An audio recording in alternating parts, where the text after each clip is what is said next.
new cycle has begun. The collapse of kingdoms, a new world rising, politics colliding. The truth becoming a stranger. The mouth of a new era opening wider.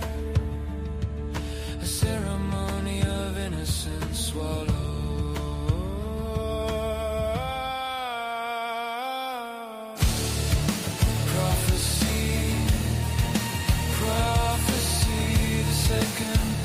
Second coming, a prophecy, a warning. Prophecy, prophecy.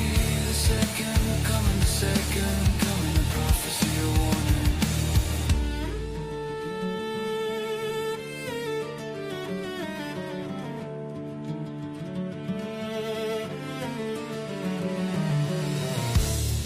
An image, not one of holiness. A shared imagination, a symbolic revelation. A vision of darkness, a creature born from the chaos. A collective consciousness, brutal and godless. Prophecy, prophecy. The second coming, a prophecy, a warning. Prophecy, prophecy, the second coming, a prophecy, a warning. 2,000 years, the end of an era, history moves, it bends. When morals and spirituality become extinct to humanity, salvation hides where many won't seek, as an uncontrollable darkness swallows the world whole. Prophecy, prophecy, the second coming, a prophecy, a warning. Prophecy, prophecy, the second coming, a prophecy, a warning.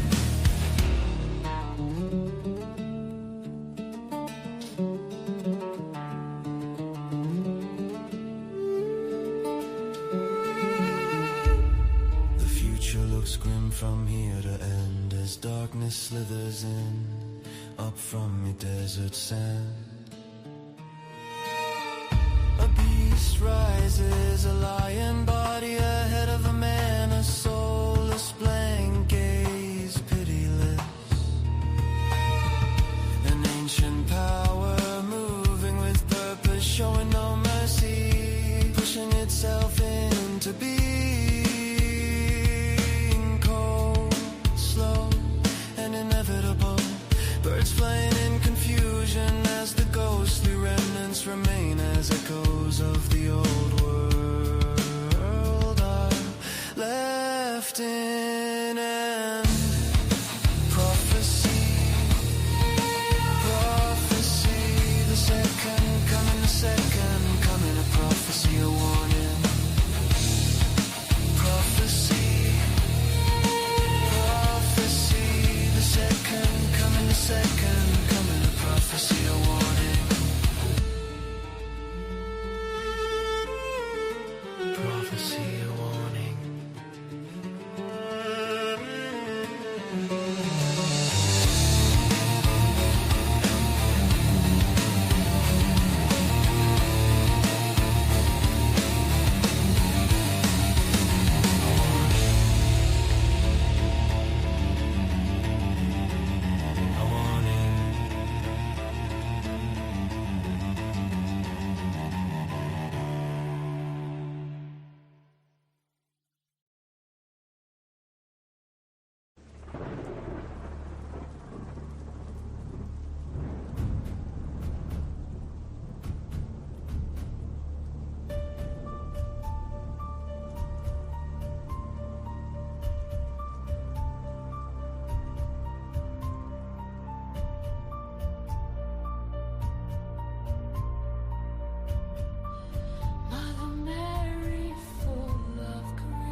this pain away.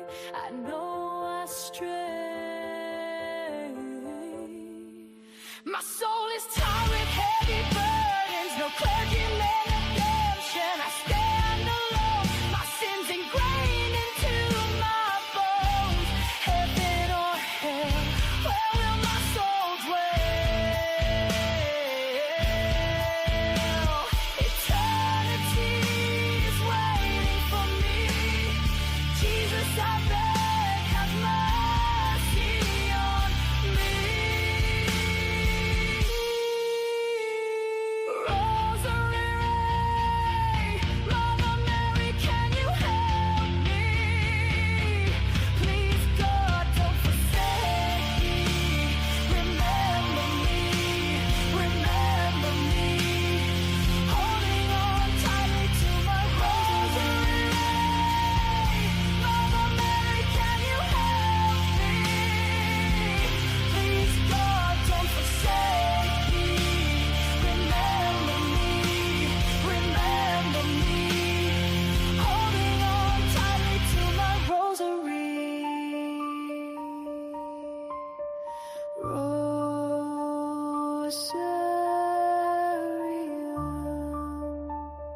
Mater Maria, potensni miuve.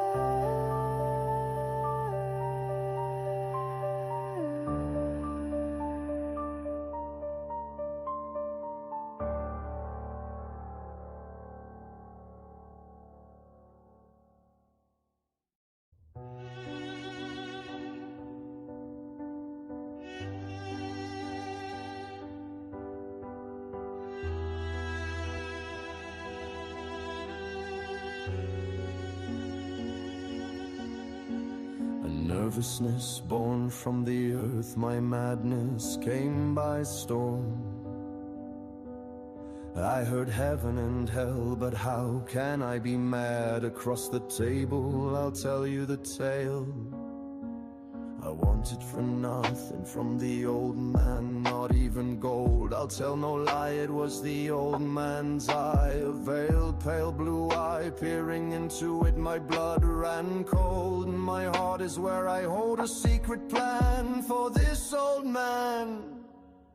A descent into madness, it cannot be, it was the old man, not me. A pounding, a beating, the heart kept screaming. You may think me mad, but how for madness knows nothing. I sit here, my mind clear, this tale I tell. Are these the sounds from hell? 7 days I crept planning, but never did the eye reveal itself till that night. A slip, a sound awakened did he, but I could not flee. I felt his fear that we tried to comfort and steer his dread, for he lay back in his bed. In flash I jumped on him, dragging him down. Now no more sound, he lie there, dead on the ground. A descent into madness, it cannot be, it was the old man, not me. A pounding, a beating, the heart kept screaming. Both fear and glee swept over me. No one would ever find the body. Sometime now they came, sat chatting, but I could hear it, the heart beating. It grew louder and louder, I could no longer contain myself as I slid the chair. They still stayed there, not leaving, my anxiety rising. Could they not hear the beating heart coming from beyond the dark? No longer could I stand it, came my admittance. Here it is, the beating of his hideous heart. A descent into madness, it cannot be, it was the old man, not me. A pounding, a beating, the heart kept screaming.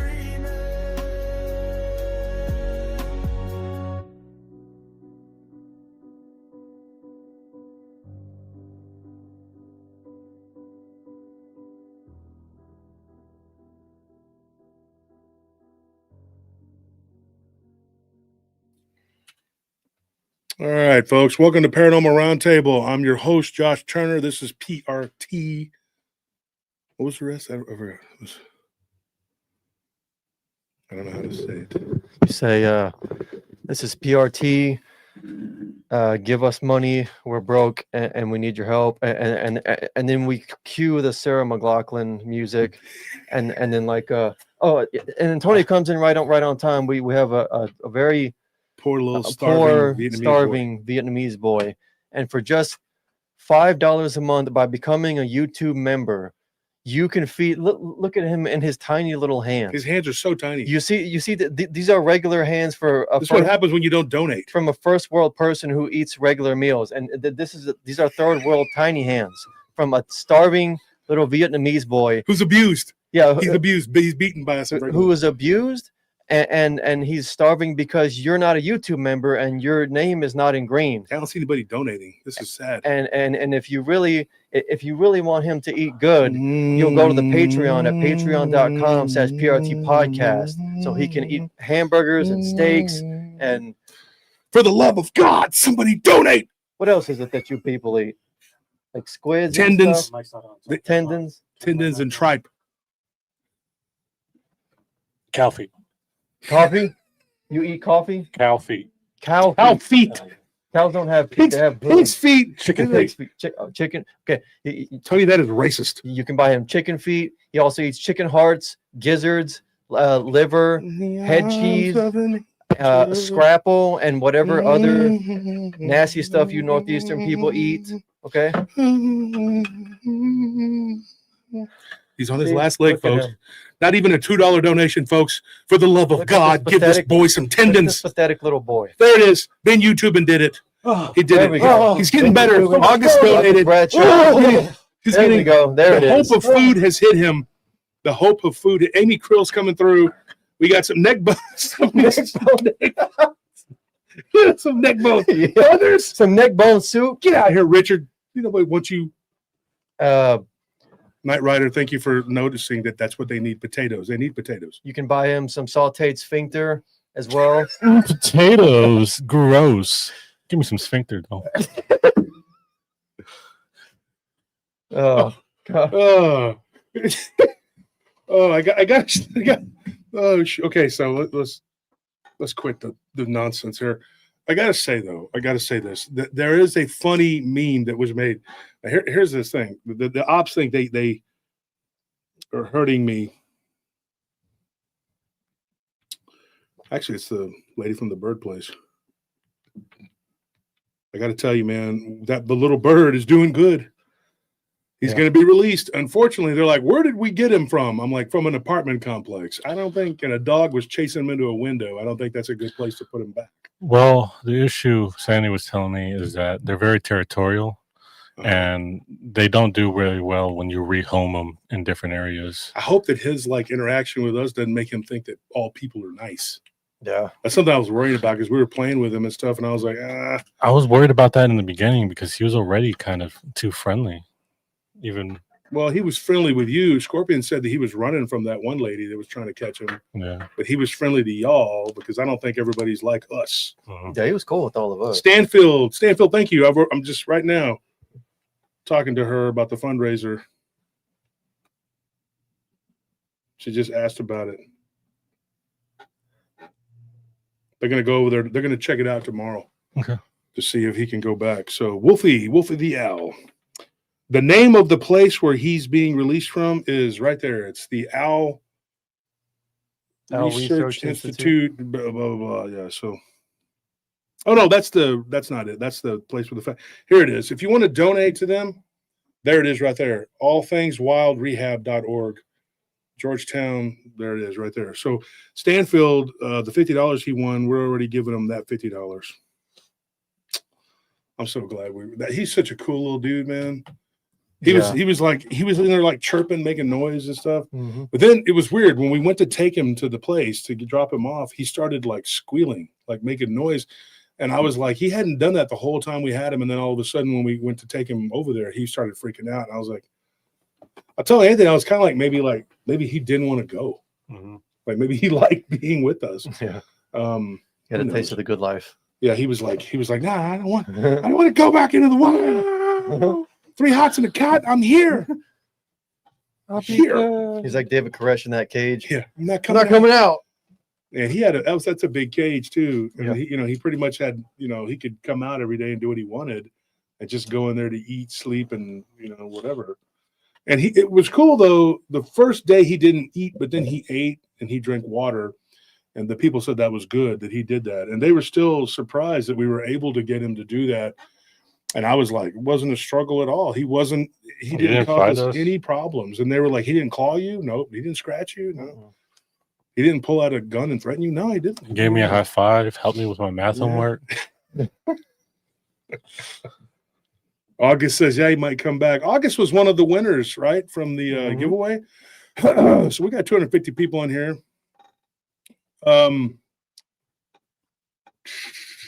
So let me who all, because I know we paid people who still paid have to about send us half the people. Yeah, they haven't sent the information. If you won, folks, send us your information so we can pay you. If you won the $50 in the giveaway, we gave away $1,000, and as one of our evil people that are always attacking us, they said that we had to borrow the money to do it. So just think of that. We had to borrow $1,000 just to give to you. So I had to go into debt for y'all. That's how stupid and irresponsible I am. Plymouth Puckwudgie, did we pay them? Yes. Okay, so they got paid. Let's see. A couple people got double paid. Okay. But that's all right. We're not going to complain. Yeah, we got about 8 people who still have to reach out and give us their information. Mm-hmm. Want to read off the names? Yes, please. We got to get there. Yeah. So John Sablon, Lawrence. I paid John Sablon. Oh, okay. So let me put a little check mark by his name. He's in the chat right there. So John Sablon, you're good. Ken Christian, we paid him. Yeah, we paid Ken Christian. Yep. Lawrence Cowley, we got to get with you and get you paid. David Buchholz, Bluestone, Joanne Hartnett, Randy, Mimi, Holly Ruffett. Paid Mimi today. You paid Mimi? Okay. Yep. Put a check mark by her name.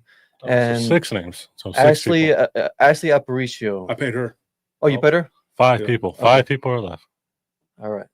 Check mark by her name. Come on, Randy. Cool. Send us. But yeah, just reach out to us on the email. But preferably the giveaways at prtpodcast.com. That way we can keep it all You paid organized. Amy Crew. Yeah. So Amy got paid. Paula King, did you get paid? She Yep. said, thank you guys. Paula King did. Awesome Sunday morning. Randy says, I'll email again. Yeah, Randy, send me the email because you definitely got to get you paid, man. The giveaway was awesome. We enjoyed it. We want to make sure everybody gets paid. We don't want anybody left behind. And, I'll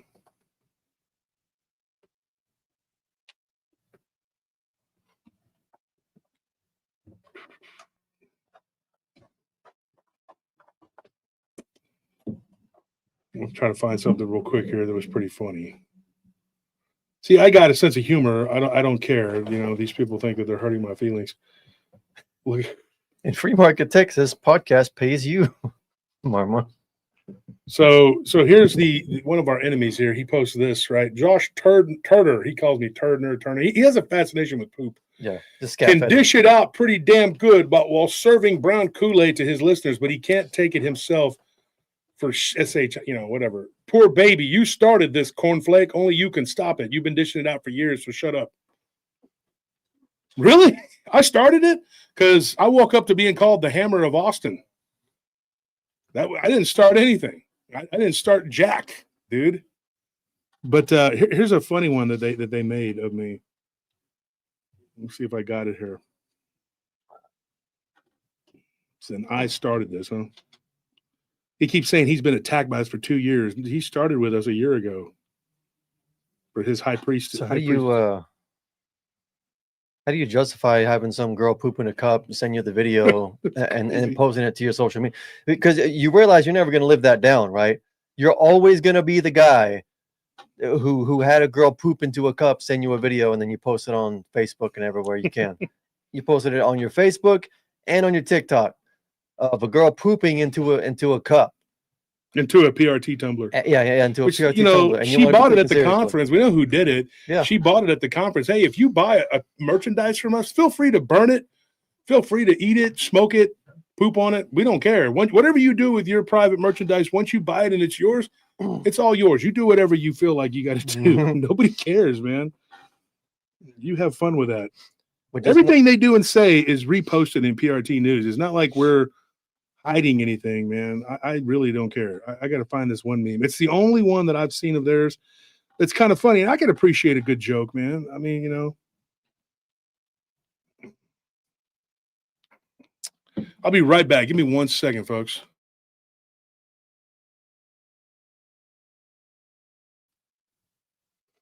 Thought I was going to have to do it, but I got it. I don't know how far back it is. Hold on 1 second. Let me just mute it for a second.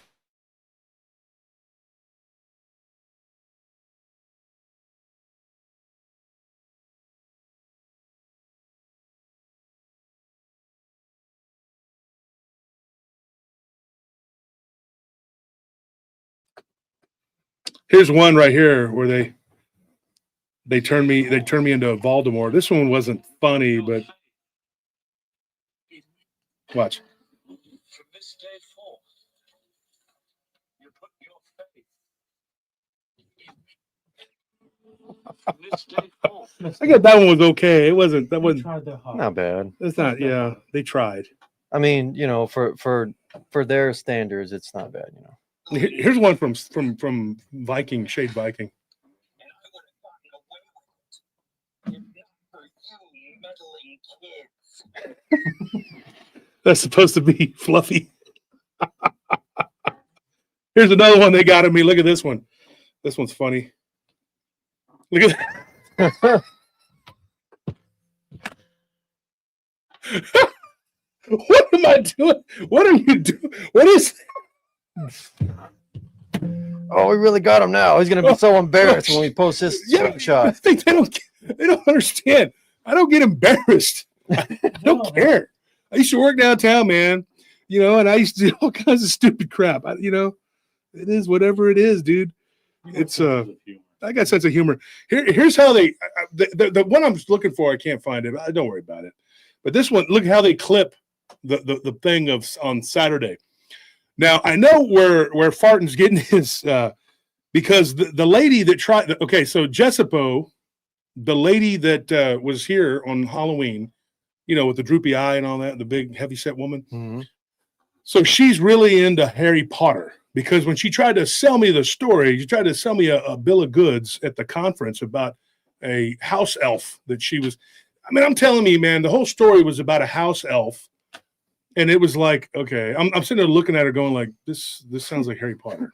Can Dobby have some? Yeah. So when I found out what it was and everybody was telling me, oh, she's into that, I'm like, okay. So, you know, Farton's not technologically capable of making memes. So her and Dirty Ike are sending him the memes and he's making, you know, but the Voldemort one, you know, that's got to be from them because, you know, he can't make that. So that's her, but good job. But here's a funny one. Watch this one. It will come from the God that I. All right, so this is a 9-second clip. This is the 9-second clip that they made of me taking it out of context there. It's own words, folks.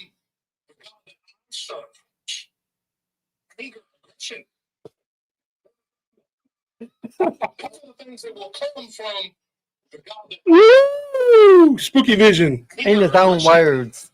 In his own words, folks. I can't even do it like him. He was bulldog bottom loud. In his own words, folks. Tooth. His own words. He said that in his own words. Like, dude. You're a Russian. The God that I serve. Until we were talking about you. Dude. Oh, geez. Okay, I'm sorry. I'm having too much fun here, but here's the full one here.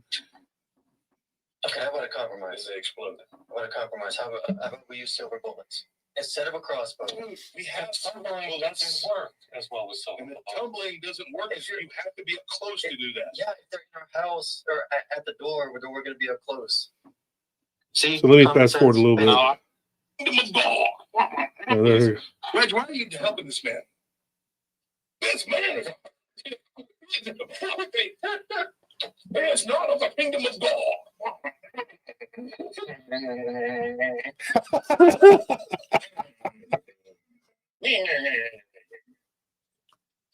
What he's doing. Dr. Jack is like, Halloween is an abomination.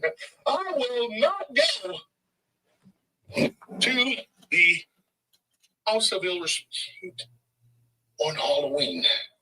Because it is evil. That particular day is a day where you should not go to the massage parlor or the gambling house, because it is a slap in the face to the holy, mighty heavens. And all the things of the Old Testament, everything in the Old Testament. Vengeance, anger, aggression, murder, death, kill. These are the things that will come from the God that I serve as Pastor Jack. So I do not go and do. You see how they did that?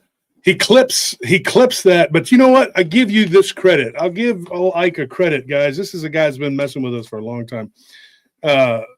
He managed to get Barton, Jessica, and Clough to do all of his dirty work, to do all of his misdeeds while they blew off their channels. Yeah.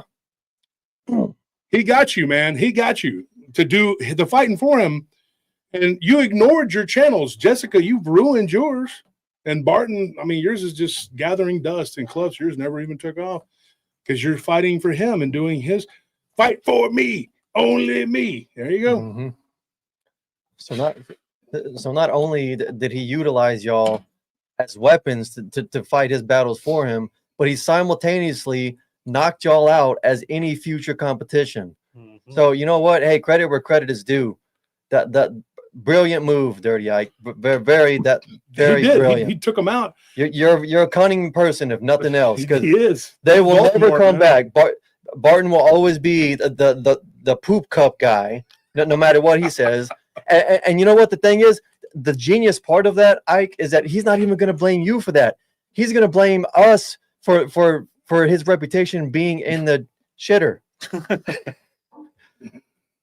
And same thing with Jessipo, same thing with Clough. Hey, they can never be your competition, only your weapons. So you're going to use them for all they're worth, and then toss them over your shoulder like an empty beer can. So hey, credit where credit's due. Well, you know, and it's funny that they did the whole Voldemort thing, because that's him. You work for me now. That's what you did. And you did it. You did it. And it's hilarious. It's funny to watch. Yeah. I hate that it's happening. I really do, but it's hilarious to watch. And they don't have very many funny memes. They're mostly just nasty, gross, like kind of toilet humor or whatever. But every now and then they'll have a funny one. But yeah. So anyways, we got 320 people in here. I just thought I'd entertain you guys. I hope everybody enjoyed I got so many messages, so many positive messages about the skits we did on Halloween, about the giveaways, the chat we had. I only got to tell one encounter story, and then the rest was just people coming on and telling story after story after story. So that was cool. We had a good time. We definitely had fun. Yeah, it was a good one. Yeah, I had a blast. I hope everybody had fun on Halloween.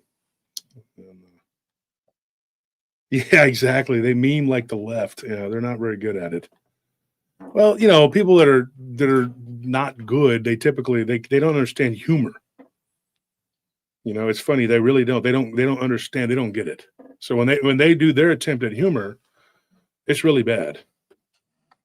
I need you to. Oh, here it is. Right here. Here it is. Right here. Hold on one second.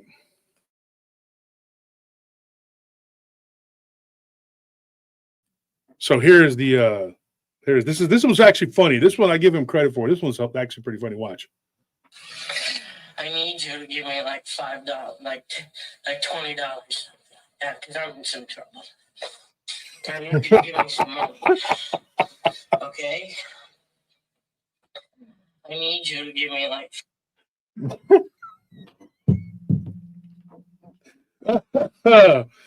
Man. So as you can see, as you've noticed, my necklace is not gold.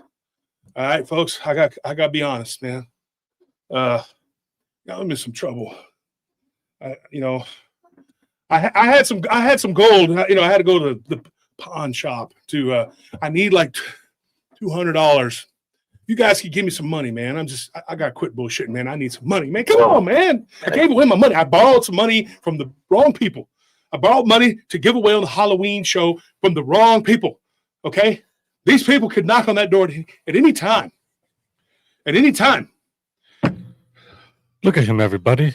He's down to 3 rings on one Please hand donate and 2 some in money. the What are you other. doing? I've only gotten 4 donations. I'm in some trouble. Man, I got these cheeseburgers, man. Come on, man.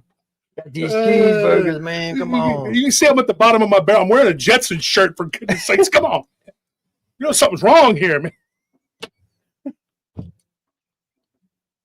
Ugh. When I come on your podcast, man, come on, cheeseburgers. But yeah, I thought that one was funny. When Nelly showed me that one, I started laughing, man. That was a good one. That one was my favorite one. And then there were, like I said, there was a couple others that were kind of funny, but they're not that most of them are pretty stupid. But I give you credit for those. Yeah. And then the guy says, you started it and all this other crap. So I'm going to poop in a cup. I'll show you. Show you. Next week, I'm going to poop in a PRT hoodie while I'm wearing it. I'm just gonna pull it down and have a poopathon. Throw it at the camera. He's gonna fling it like a chimp, looking like a monkey. He's just gonna throw it right at the camera, splat. And then Ike's up there. That was fake. That was fake. I think so. He's trying to pretend like it ain't fake, bro. No. Yeah, that's the person at the conference that was saying they were gonna poop in a PRT hat. Yeah. Right. So then she just decides, hey, you know what? I'll just do it in a cup. Might want to see a proctologist. I can tell you that.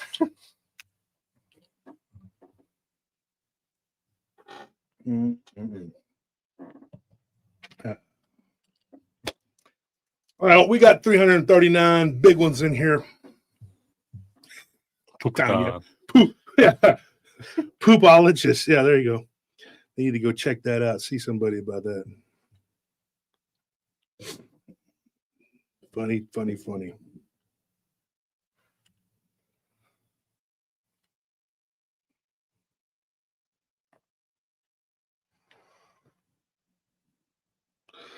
All right. So if you, like I said, if you haven't sent your information, send it to us. Okay? Send it to us. Thank you.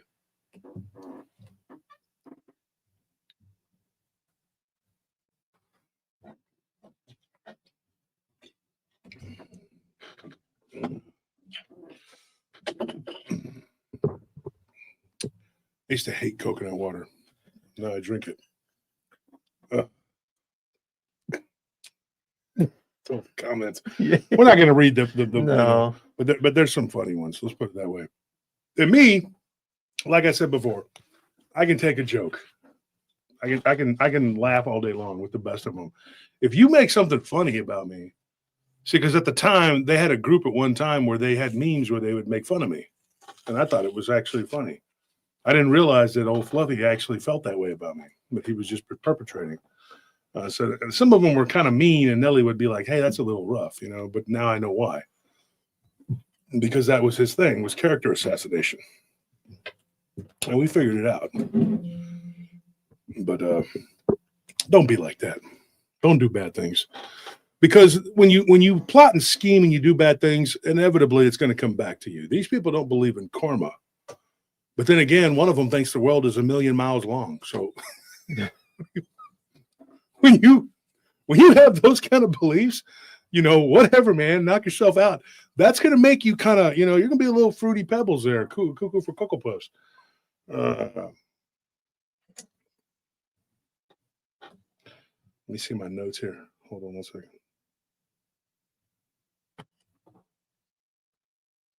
Let me get these notes out. You work for me now. That's why I love having the comments on the embedded into the video for posterity. It's like some of these are just awesome. So let's give the audience a choice of what they want to hear. We got the Reptilian, at the party in Oklahoma City by Michelle. And then there was a vampire at a party in New Orleans. These were all on Halloween. And I know it's the second, but hey, you know, The Simpsons was doing Treehouse of Horror after Halloween. There's always after Halloween. But these are Halloween leftovers. We always do the leftovers, right? So we had another one, Dogman, Halloween party in Bastrop. And then I still don't know how to say it. Gesha sees a Catman in a room after a hookup in Phoenix. I remember interviewing her, and she said to just call her Gee. So we'll just call her Gee, because I believe it's pronounced Gaisha or Gaesha. I think it's Gaesha. We did security guard Ed's on the show, right? Mm-hmm. Yeah, and then on Wednesday, folks, don't forget Wednesday. So we're not going to have a show. There's not going to be a show tomorrow night on Patreon. It'll be back. It'll be coming back next week because it's going to be every other Tuesday now. We did that for Halloween, but on Thursday, it's going to be the Members only. The members only will be Thursday. But before that, though, Wednesday we're gonna go back and we're gonna talk about Johnny and Melanie's encounters at the ranch in California. So that's going to be coming up on Wednesday. And what happened to their children? Because this was generational. This stuff went on and on and on. You know, it started with Johnny's grandparents that bought that farm, you know, and then it just went from there. You know, we started with the beginning. And it was the girls, or Bonnie's, she's not a girl, she's, you know, but her, you know, she's an elderly woman now. Her dad and her uncle and what they went through, you know, it was crazy in the Depression era. And then it went on into the 50s, and it's just a lot of stuff. I didn't even get to everything, you know, that happened to them, but we're going to get into what happened to these people when they were young. So that's coming up on Wednesday. Don't forget to be here for that. Lolo says, I'm going to miss the every night. Yeah, we just couldn't keep up that pace, but we did. We kept our word. We weren't here in the studio 2 times, and we made up for it. Yeah. But I was wrong. I think one night we never did make up for that one night. It was a Monday we missed. So sorry about that. But and Law Morgan says, I like Mondays. We'll be here tomorrow, Monday. We had a lot of people coming in, trying to jump in and coming in on Halloween. We couldn't get to everybody. So if you were on Halloween, come back tomorrow, and we'll be here, and we'll do your stuff, you know. So, yeah, glad that you guys liked it. I'm happy to be here. So what do you guys want to hear? What do we say? A lot of people are saying vampire. Yeah, I think the majority is for vampire. Is it? Yeah. Reptilian. Reptilian was a close second. Reptilian vampire. Dick had a question. Who? Dick Richards. What's the question? Monday is every other week now. What is he smoking pot? Like, Yeah, I wanted to make sure we make fun of him for his foolishness. Yeah, six months ago it was been now almost 7 that Tony stopped smoking, because you know we had the big old bags of pot. Yeah. Him claiming that about you was hilarious. Barton claimed that like me of all people. You're like the anti-pot guy. You're the one that like basically beat Tony to quit smoking pot. He abused him until Tony said, "Okay, all right." He beat the pot demon out of him. Yeah, he had me in the closet because I was smoking pot. When I quit, he finally upgraded me to the pantry. So things are looking good for me. There's food in there. Keep it up, and you may just get a bedroom. Who knows? My whole thing is this. I don't agree, because I see the long-term effects of it. I know what it does to people when they're in their youth. It can cause permanent damage. But a lot of people smoke it, and some people smoke it for different reasons. They'll smoke it because, or they take THC for whatever they eat it or whatever helps with their pain in their shoulders, their back, their neck, whatever it is, it's causing the problem. But anything excessively is not good. But my thing was, why pretend like you don't do this when you've done this? This person that said this, he did it at my conferences. You did it at every conference we were at together. And you did it with a bunch of people, and everybody saw you do it. So why lie about it?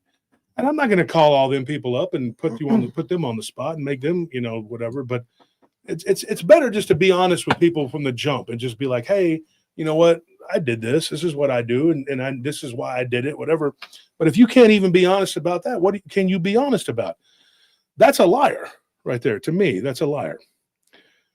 So, I've sat up here and told the truth about my past. And I just said, look, I did this, this, and that. And I don't pretend to be a holy man. I'm not out there going like, oh, I'm angelic. Oh, like it's not, it's not going to happen. I'm not going to sit up here and BS with you about that. I'm sorry. Many years ago, the world was in darkness. Then in 1998, I was born. And the world was shrouded in light. You're welcome. Wow. You see what marijuana can do for you? Just one marijuana's did that to him. Mm-hmm. Just one. That's all it took was one marijuana. All you got to do is just eat one marijuana. You drink one marijuana's. Yep. And you too can be as smart as him. Shoot. Doing nothing for you since the dawn of time. Or the commercials we had when we were young, where the girl was flat. Oh yeah. She's been like that ever since she smoked marijuana. That was like the most accurate marijuana PSA. Is like that they're just like deflated on the couch. That was so funny. See, y'all didn't get the pleasure. One more thing before we get started here. If you were Generation X, you had commercials like this. I'm going to sing a jingle and see if you from Generation X can remember this. Okay? See if you can remember this. Take a sniff. Well, this is already gross, right? Take a sniff. Pull it out. The taste is going to move you when you pop it in your mouth. Juicy fruit. It's going to move you. Taste the sauce. With some kind of crap like that. The taste is going to kill you. Do you see I had to put up with? Do you see the craziness? I'm literally an 8-year-old kid watching G.I. Joe, and I'm like, what? And there's people doing this, sniffing gum and going, And the lyrics. Here it is. I'm 50 years old. 40 years ago, and I'm still remembering the lyrics. This is what happened to my generation. Not only did we get abused and neglected and have to drink out of the water hose in the middle of the summer and get, tons of microplastics in our head. Obviously, you can see. But we had to be subjected to that. And then you remember these jingles forever. Y'all remember the Pringles commercials? They just start beating on the Pringles like a bongo. Yeah. Yeah, and everybody's doing backflips and jumping and flipping around. Dr. Pepper, too. They're like, Dr. Pepper, give me the news. I got a bad case of loving you. Like, nobody wants to hear that. And I'm sorry I just subjected you to it, but it happened to me. I think you'll live. But do you see my point? Mm-hmm. It's horrible. But it worked, though. It's stuck in your mind. And we didn't have many channels to change to. Yeah. Like, you could go, oh, I got cable. Thank goodness I have TBS and WGN. Let me see what's on the other channel while this is happening. Didn't have a remote control till we were like 9. I was the remote control. Yeah. So I mean, this is what you had to deal with. And then, and people are like, oh, it wasn't that bad. Did you die? I wanted to. I was seriously, every time a Pringles commercial came on, I was like, falling down. I mean, it was horrible. Like, I remember they were bouncing, they were popping the can. It was like, they were doing bongos on the cans. And it was awesome. It was just incredible. I quit eating Pringles for like 2 years. Just because, as a kid, I liked them too. And I quit eating them. I remember when I was in this one facility, because I got in trouble. And I remember we had this little place called the Galley. So once a day, they let you out of your room and you could go and get snacks and take them back to your room. And it was free. Like, they'd let you go and you'd pick 2 snacks out. They had the little Pringles cans and everybody was fighting over them. And I'm like, just take them. Just take them. I don't want them because the commercials were so bad, dude. They were so terrible. I mean, tell me in the comments here if you remember this. What commercial do you remember that was just absolutely horrible? Tell me. Geico. Oh, the worst. See, you guys are dealing with those like Geico. What is it? Emu, Femu, or what's it called? Ebu, Fumu? The Limu, Emu. Limu. Yeah. Oh God, dude. Awful. Here in Austin, we had a pretty bad one. Insurance commercials trying to top one another. The Geico commercials, the Progressive commercials, and the Liberty. What about the car guy, Oh, Scott Elder. Scott Elder? Oh, he had horrible commercials. Yeah, Yeah, but Scott Elder was. that's That's local. That's Austin local thing. That's why I said here in Austin we Yeah, had a pretty bad if you one. want to torture yourself, you're not from Austin. Just YouTube Scott Elder commercials. It's the worst, most awful thing you'll ever hear in your life. And the guy is still in business, so Mhm. it works. I mean, he made money off it. So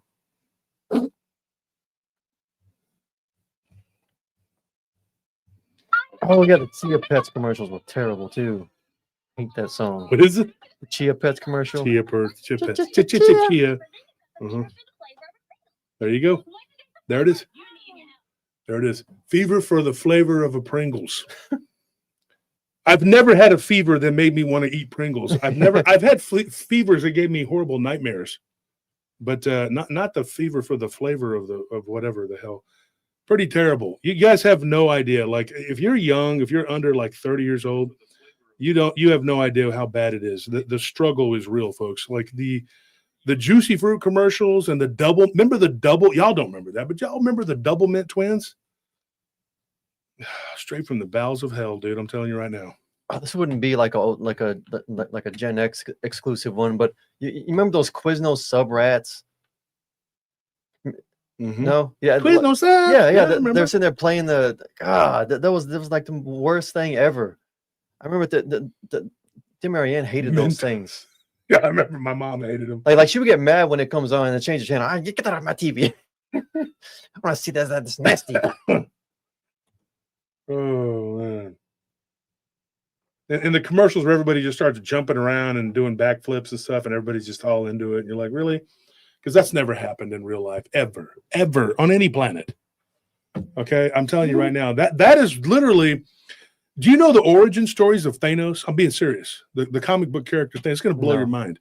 Literally, if you go back far enough into the 70s when he was first created, do you realize why he was going to destroy the entire half of the universe?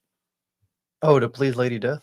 No, because he was sitting at home watching television on a foreign planet years ago on Titan, and a Pringles commercial came on, and he thought, oh, that was horrible. Good thing it's over. Little 8-year-old Thanos was subjected to the double mint twins. And then after that, yeah.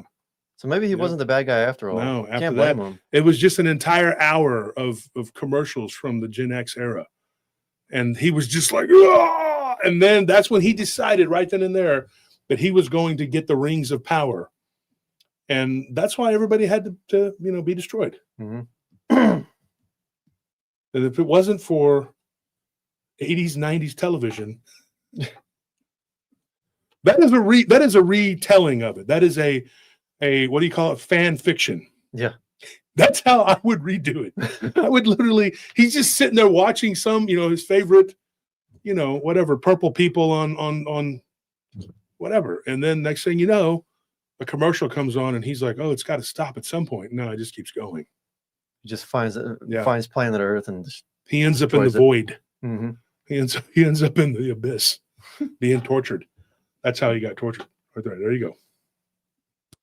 All right. Well, anyways, folks, let's get into it. So this person, Gia, I'll just call her Gia. She messaged me and says, hey, I got a story for you. And I ended up talking to her. She went to a party years ago. This was a long time ago, in 1997, I believe, or 1998. I may be getting two of them mixed up. I think it was in 1997. I don't have the notes right in front of me, but I remember this encounter. I read over it before Halloween. And she went to a party, and they were at the where the French Quarter is. If you've ever been in New Orleans, and then you know what I'm talking about. And it's like there's this balcony, and they're all there, and they're having fun, and they're drinking whatever, and it's Halloween night. So Halloween night, I mean, it's jumping. And she meets this guy that she thinks is really cool, and they hit it off, and they start talking. And she's like, we just kind of went into our own little reality. That's how she worded it. Mm-hmm. When she first told me that, I said, wait a minute, the way you started that off already, that you kind of went into your own little reality with this guy. She remembers the guy too. His name was Greg. She said his name was Greg. He was a big, tall guy. She's like, he was a very dark-skinned man. He was not going to have blue eyes. But she said he had striking green eyes. But she said, she's like, he's not the kind of guy that's going to have blue or green eyes naturally. And she's like, these were not contacts. And he's like, he even put his finger up to his eye and showed her that these were his real eyes. And so they were green. And he had this very, very beautiful face. She's like, he was very, very, very dark skinned, like a black person, but he had long hair. And Gia's actually black. Gaisha is black. I believe that's how you say it. But she's actually a black woman. And she said, at that time I was young. I was 22 years old. She's like, I was just a young kid. She's like, and he was probably in his mid 30s. I thought he was in his mid 30s. She's like, and he was very handsome. She's like, he had the skin of like a black man, but he looked like a white man in the face. Like he had a Caucasian like face, but he was dark skinned with green eyes. And she's like, and there was something ancient about him. These were her exact words. She said, this guy, it was like he had stepped out of an old movie. She's like, he was so charming, and her own words, dapper. And I said, oh, the dapper, huh? She's like, oh yeah, he was beautiful. He was a beautiful guy, beautiful man. She's like, and he had this beautiful ring on his middle finger. She's like, and it was blood red, like a ruby. She's like, and it was just stunning the way he dressed, everything. She goes, he smelled so good. She's like, I've never smelled a cologne like that that's ever been created that could make that smell. And you could tell she was kind of reminiscing about his beauty. She goes, let me tell you something. She goes, Mr. Turner, she's like, that night turned into hell on earth for me. She goes, I'm going to tell you right now. She's like, I learned a very valuable lesson about people. And I said, what is that? She says, they're not always people. She's like, people don't understand that not everybody is a person. These are her words. This is what she told me. And so when we started talking, she got down to the brass tacks, and she says, I'm going to be real blunt and honest with you. Can I speak very blunt? I said, speak very blunt. Go ahead, say what you got to say. I need to know what happened to you. And she goes, we left the party. She goes, it was about 11 o'clock. It wasn't quite midnight yet. And he said, hey, let's get back to my place before midnight, before the Halloween, ends. She's like, he was very adamant about that. He wanted to leave before midnight. And I don't understand. She goes, I don't know why. To this day, there's not really any reason why that is. He didn't give me one. But she says, we get back to his place. She's like, and he had a flat right there, in the French Quarter. And she called it a flat because that's what he called it. And he had a bit of an accent. She said it sounded kind of French, but kind of British too. It was weird, right? So when she questioned him about it, he says, well, I was born in France a long, long time ago. And he says, but I lived in England for 56 years. And then she looked at him, and he was driving, and he smiles and goes, I'm just kidding. And I'm thinking, yeah, no, you weren't. And she was like, yeah, I thought, wow, this is weird. Like he's this really refined gentleman. He couldn't be more than 35 years old, right? Did he live in Britain? She didn't know. She thought maybe he was just joking, like he said, oh, I'm just kidding. And about what?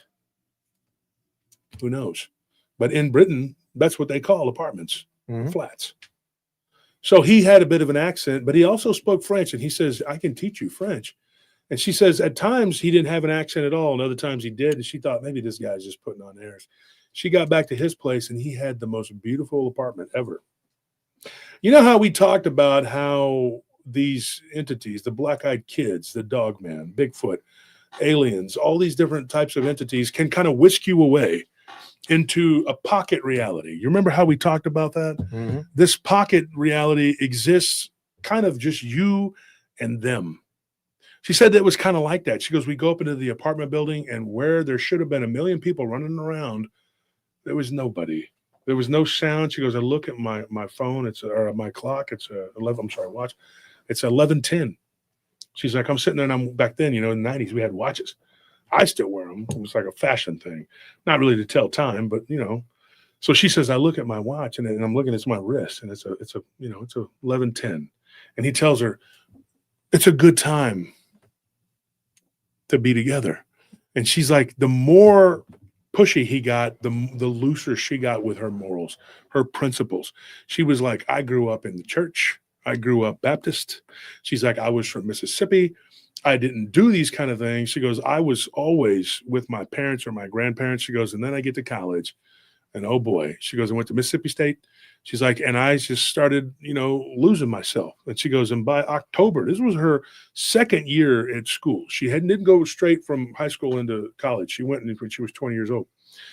And she said, it was my second year in college. She said, and I was losing it. She goes, I was just starting to become somebody that I really wasn't. She's like, I didn't want to be that person. She's like, I used to be very into the church. I helped. My uncle was a deacon. She's like, and my father, who was formerly in prison in Louisiana, he was from Louisiana. He got out and he was reforming himself, and he was doing everything he could. He was helping the church, and he was constantly calling her and trying to make sure that she was not doing what she was doing, which was being promiscuous, drinking, and she was doing drugs, but she wasn't doing hard drugs. According to her, she was just smoking. Right? She was smoking marijuana. And we were talking about that earlier. But she said, it was one of those things where she's like, I didn't want to judge people, but she goes, but the people I was around, they were pretty loose, and so I was with this group of girls from a sorority. She's like, I wasn't in the sorority, but my best friend was, and they were trying to get me to join it again, and so I was like, so they went on a trip, and they took me and another girl that weren't a part of it, took us with them. And she said, I'll be real honest. She goes, she's like, this is her words, not mine, but she says, when I was young, she goes, I was very beautiful. She goes, and I had, a lot of guys that wanted to date me. And she's like, and I was constantly telling them, no, don't do this, no, that. One of them was a guy that played football.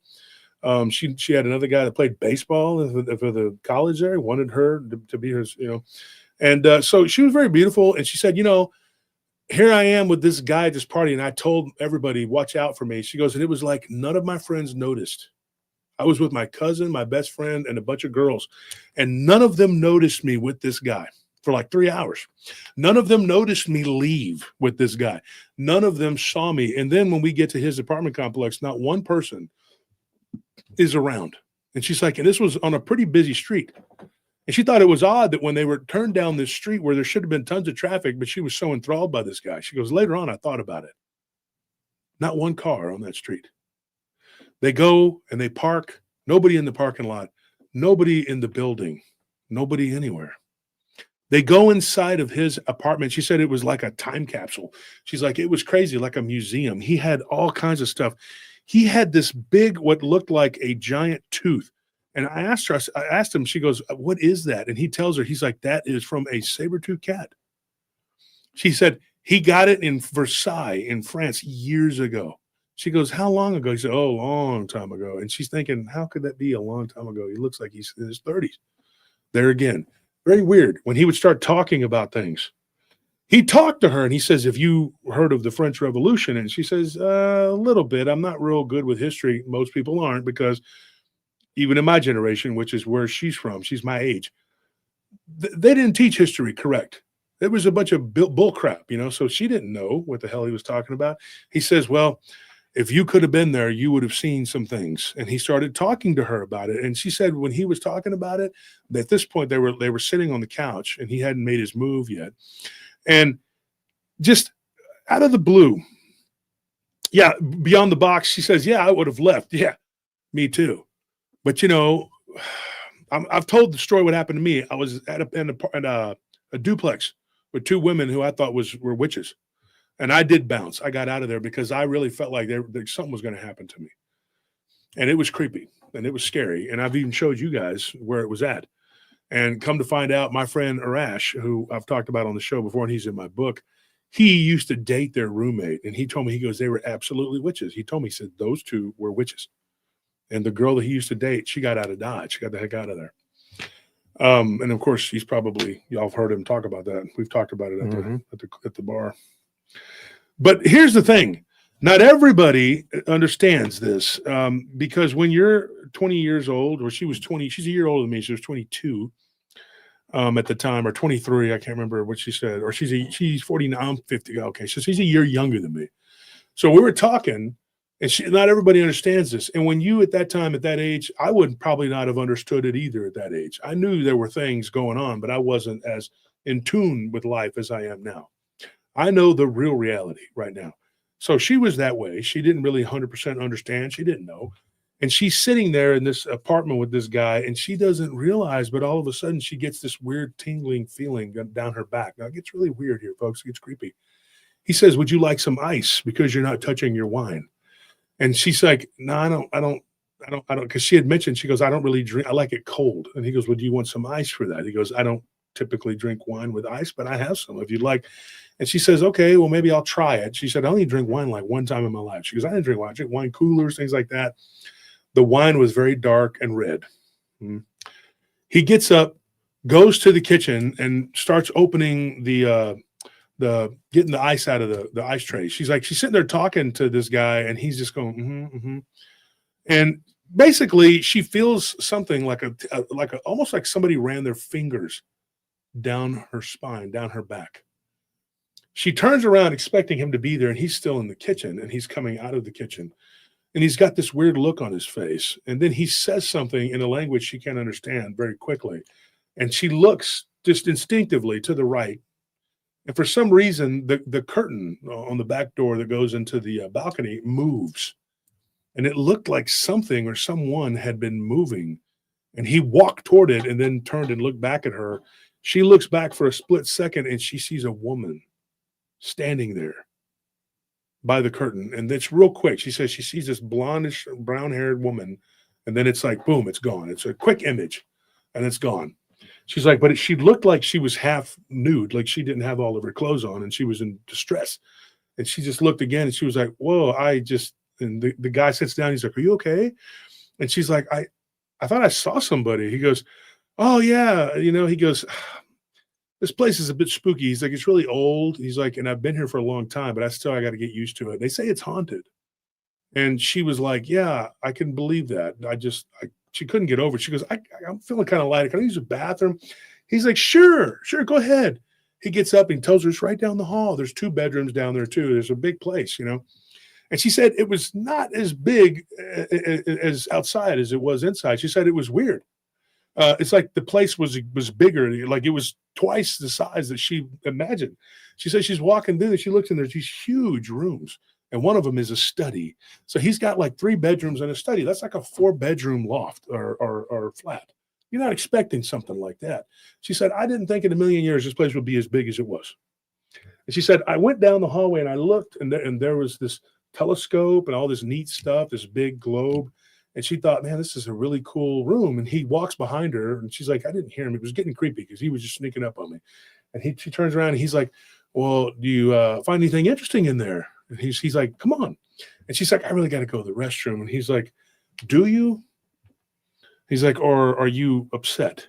And he goes, because I can read emotion, and it seems like you're a little bit distraught.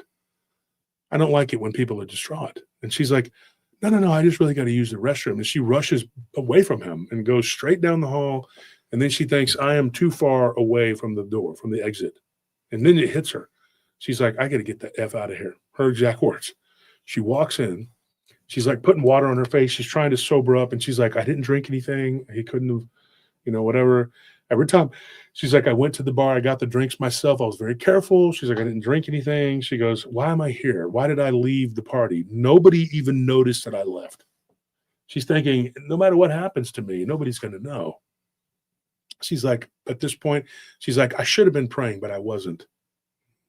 She says, I was thinking, I'm going to open this door. I'm just going to make an excuse, and I'm going to get the F out of here. She goes, I am scared out of my mind. She goes, I'm like a jackrabbit at this point. And I hear, are you okay? She opens the door. She's like, yeah, I'm fine. I'm just, you know what? I am just feeling, I've just drank too much. I am totally. And then he just tells her, he says, you're lying. He's like, I can tell you don't trust me. That hurts my feelings that you don't trust me. And then she's like, felt kind of bad. And then he was like kind of luring her in. He goes, if you want to leave, you can. He goes, I understand. Maybe I came on too strong, blah, blah, blah, blah, blah. The bullshit, whatever. And she's like, at this point, I'm feeling bad. I'm feeling bad for the way I feel that I don't trust him. She's like, because I know there is something wrong with this man. She's like, and I'm telling you, Mr. Turner, I don't think he was a man. At that point, I had already figured out there was something not right about this guy. She's like, I just kind of slid down the hallway, down the wall, and I bumped into a picture, and I turned and I looked at it. She's like, I'll never forget. It was like a big pirate-looking ship. And she looks at the ship, and she turns around and looks at him, and he says, I used to own that ship. And she's like, looks at it again. She's like, it looks like it's from a museum. And he's like, yeah, something like that. He goes, look, he's like, I can't let you leave. And she's like, terrified, she's like, I lost my breath. I thought, here it is. He's a serial killer. He's going to do something really bad to me. He tells her, no, I just find you so beautiful. And it's like, obviously, I'm not going to physically stop you, but I really want you to stay. And she's like, I just blurted the words out. I'm like, okay. And so he takes me by the hand and he takes me into this bedroom. She goes, there's these beautiful satin sheets. It's just a beautiful everything. She's like, you can't even imagine. It was so nice. She's like, it was like cashmere, some kind of soft material. I don't know what it was, something I'd never felt before. I can't describe it to you. She goes, it was crazy. She goes, and I lay down on these blood red sheets. And she goes, and he goes over to the light switch, and he just turns the lights off. And she goes, and that's when I noticed when he lifted his hands up, I saw his fingers were incredibly long. I had not noticed that before. She's like, and I see fingernails, maybe almost half an inch fingernails, just sticking right up out of his, And she said, and it was crazy. She goes, I could just see that there was something not right. And when he flicked that light off, there was still a light in the hallway. She goes, but his eyes were orange. She's like, and I looked and I was looking at his eyes and I said, okay, wait a minute. I got to get out of here. She's like, and then he jumped onto the bed. And then the next thing you know, I'm asleep. She's like, the next, however long it was like a dream. She goes, I was in and out of consciousness. I would wake up to us doing the thing. She's like, and then I would go like back to sleep. And she goes, it was like being on ecstasy. She's like, and I've only taken it one time. My friends took me to a rave in Mississippi. She goes, and I did it one time. She's like, I was in Tupelo at a rave and I never did it again. And she says, it was crazy. She's like, but when I came to in the morning, he was gone. And she was like, she rolled off out of bed. She gets up. She's like, goes out to the window and looks, and she sees that there's this hustling, bustling, all this stuff going on, right?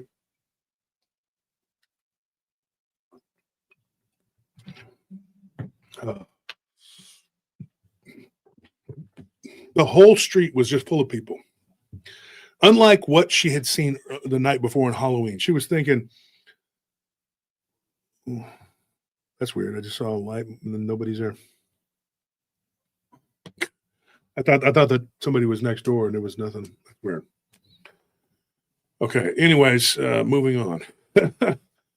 So she said that there was all this hustling and bustling, people going, moving to and fro. She's like, there were like these two street vendors right there. It was a very busy spot. Very busy. She's like, I can't believe that there was nobody there the night before. Nobody. No sound. It was like past, present, and future all meeting and time standing still. That's the way she described it. She goes, my head was swimming. She's like, I go out of the room. She's like, and as I'm walking out, I see two wine glasses. Then both of them are empty.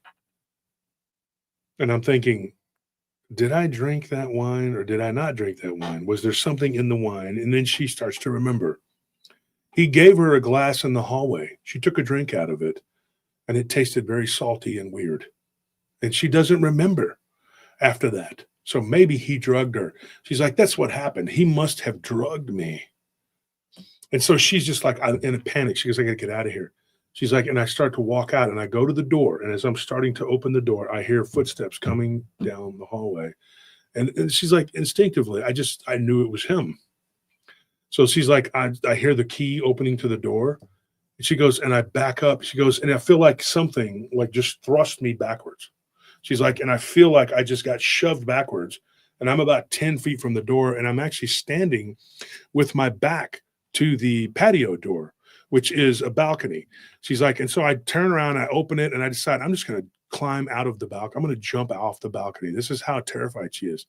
And when she turns and she goes to open that door, she's standing there, and guess who is on the balcony?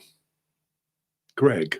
He's standing there. And he's like, hey, there you are. And she's just like, I heard the key opening the door, whatever. He goes, you don't look so good. What's wrong? He goes, you just seem like he's like, all night long. He goes, you were just like, kind of waking up and panicking after we, made love, as he called it. And she's like, yeah, I don't remember a lot. She goes, what did you put in the wine? He goes, nothing. He's like, it's an old, brand and blah, blah, blah, and goes to grab the bottle. She's like, I'm about to jump out of my skin. I want to jump off of the balcony. She's like, and then I look at the clock on the wall, and it's 3:20 in the afternoon. She's like, and I'm thinking, what? She's like, it was like midnight. She goes, my friends are probably freaking out. She's like, I got to get back to the hotel. He goes, I'll take you. So nothing weird about all this, right? He gives her a ride back to the hotel where her friends are. He walks in with her, says goodbye, gives her a kiss. Every time she's close to him or they make contact, she just wants to stay in that contact. She's like, it was like magnetic. And she's like, and then he kissed me. And so I walked back to the room, to the hotel, and I knock on the door. My 2 roomies are there. We have 3 rooms full of girls, and everybody's like, where were you? Where were you, Gia? What's going on? Blah, blah, blah. And she's like, I can't describe it. I can't tell you. I don't know. She's like, I went with this guy. And then all of a sudden it was like her memory was just erased. She only remembers leaving with him at this point, right? She remembers leaving with him right then and there. She remembered that. And then she remembered the back door when she got the patio. And then she remembers him dropping her off. That's it. But as the day went on and they all started drinking and partying, one more day they were going to be in New Orleans, and then they were going to leave the next day. One more day. She said the next day, she's like, it was like, I could not believe what, just all day long. She goes, we're eating lunch or we're eating dinner or whatever, because we all went to eat that right then and there because they were all just getting up, moving around. She's like, and then later on that night, and then when we were drinking that night at a bar, she's like, these flashes, these thoughts, these memories were coming to me. She goes, and I was at a pretty popular place right there in the French Quarter that night. She goes, I turn around and I look, and right across the room, she goes, I could see him. It was him. It was Greg. And he was standing there looking at me, and he called to me like this. And I go over to him, and I sit down at the table with him. He's like, I can't believe I found you. He's like, I was walking by and I heard you laugh. And she's like, really? Because there's a whole bunch of people in here. I'm at the back of the bar. How did you hear me? And he was like, yeah, I heard you, She didn't believe him at this point. She knew something was wrong. She goes, this guy is not, but once he touched my shoulder, he says, you're going to be in town. She goes, yeah, but we got to check out early tomorrow at noon, so, and he's like, well, let's go back to my place. And she was like, once again, and she was like, no, I can't do that. I can't do it. She's like, but the next thing you know, she goes, I'm sitting in his car, and there we are about to leave to go back to his place. And she goes, and I said, you know what? We're kissing, and I can't do this. He grabs my arm and says, please don't leave. And she's like, no, I have to go. And she steps out of the car. He grabs her arm and pulls her to him. And that's when she noticed his face. She's like, his face had totally morphed from looking like this, dark-skinned guy that looked very handsome. That was like he had a Caucasian, like she said, she kept saying it was like a Caucasian face, but like a black person's skin. She's like, it was so weird the way he looked. She's like, and then I noticed he was like, his skin wasn't white or black. It was like a light color, like a light brown, looked completely different. And he looked almost like somebody that would be Arabic or Hispanic. And she's like, he looked like a different person, but even more striking and more handsome than he was before. She's like, and then I close my eyes, I try to pull away from him. I look again, and he looks like a white guy. She's like, completely like a white guy, but the same face, but without the dark skin. Then he turns into like more of like an African face looking guy. And she said it all happened in a matter of seconds. It was like boom, boom, boom, boom. And then his face, he moves his head back and forth, like, not real fast, just kind of back and forth. And then she's like, the next thing you know, he's got these teeth. And his face, he had a really slight muzzle, a really, really slight muzzle. And his skin was tan. She's like, in the eyes, they were just black dots. And he looked like a creature, like a monster, not like a human being. She goes, this was not a person. I looked down and there was this paw-like skin, the skin on like what looked like a big paw with real bulbous fingertips. And he was like, you're going to stay. And when he said that, she said, oh my gosh, this dude, big fangs on top and bottom, and then rows of sharp teeth. And then there were these little jaggedy little ones in the middle. She's like, and the teeth were, you could see the bottom teeth better than the top. But she said it was crazy looking. And she goes, and he had these pointy, floppy ears. She's like, and I've never seen anything like that in my life. She goes, and I'm screaming. And I'm like, I said, oh my God, you know, like, and he said, oh no, he's not here with us. It's just me. She's like, I freaked out. She goes, dude, I lost my nails. She goes, I had really nice, beautiful nails, and I dug into the top of his car. He had a convertible. She's like, and I tore through the top of that car to try to get away from him. And he clawed my arm. He's like, and she's like, he ripped 3 pieces of flesh right from my arm. I could see my muscle. Oh. And then he got up out of the car, and she turned and she was like, God help me, God help me. And then she's like, Jesus help me. She's like, I had on this necklace and it was tucked down into my blouse. I took it and I was like, Jesus help me. She goes, and all of a sudden, the empty parking lot, there were people around. And one of them, she ran right into these 2 guys, and one of them was just kind of standing there, and he's like, whoa, what's going on? Are you okay? And she's like, there were these 2 big guys. And she's like, there's a guy, there's a man. And when they turn back and look, he's standing there on the car going like, what's wrong? And it's him again, looking just like the guy she had met. And he's like, are you okay? And she was like, shut up, you piece of crap. You know what you did? And she's like, I'm about to collapse. She's like, my heart was beating about 1,000 miles a minute. I could not stop. She's like, I was hyperventilating. I couldn't even talk. And then it felt like something was squeezing my throat. She said that it was like a hand was around her throat and she could not talk. She was like, I was trying to tell these guys what this man was doing. And he was coming toward me. And then I looked down. This is a crazy thing too, folks. Listen to this.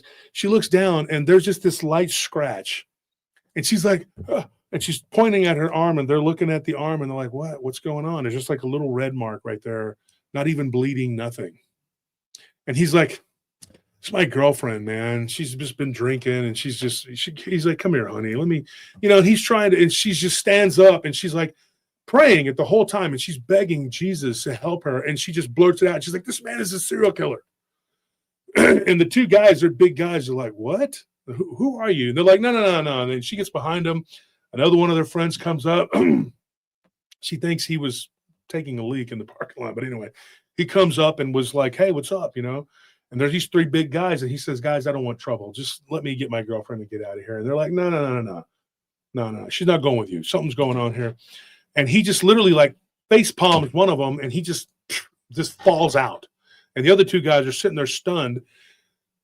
She said at this point, she goes, I just took off. I didn't have no shoes on. She goes, I didn't have my shoes on. I had taken my pumps off and I was gone. I was out. I was running. And she's like, I was out of that parking lot. She goes, I had cut my foot on something like a rock or something, glass. She goes, I don't even know. I didn't care.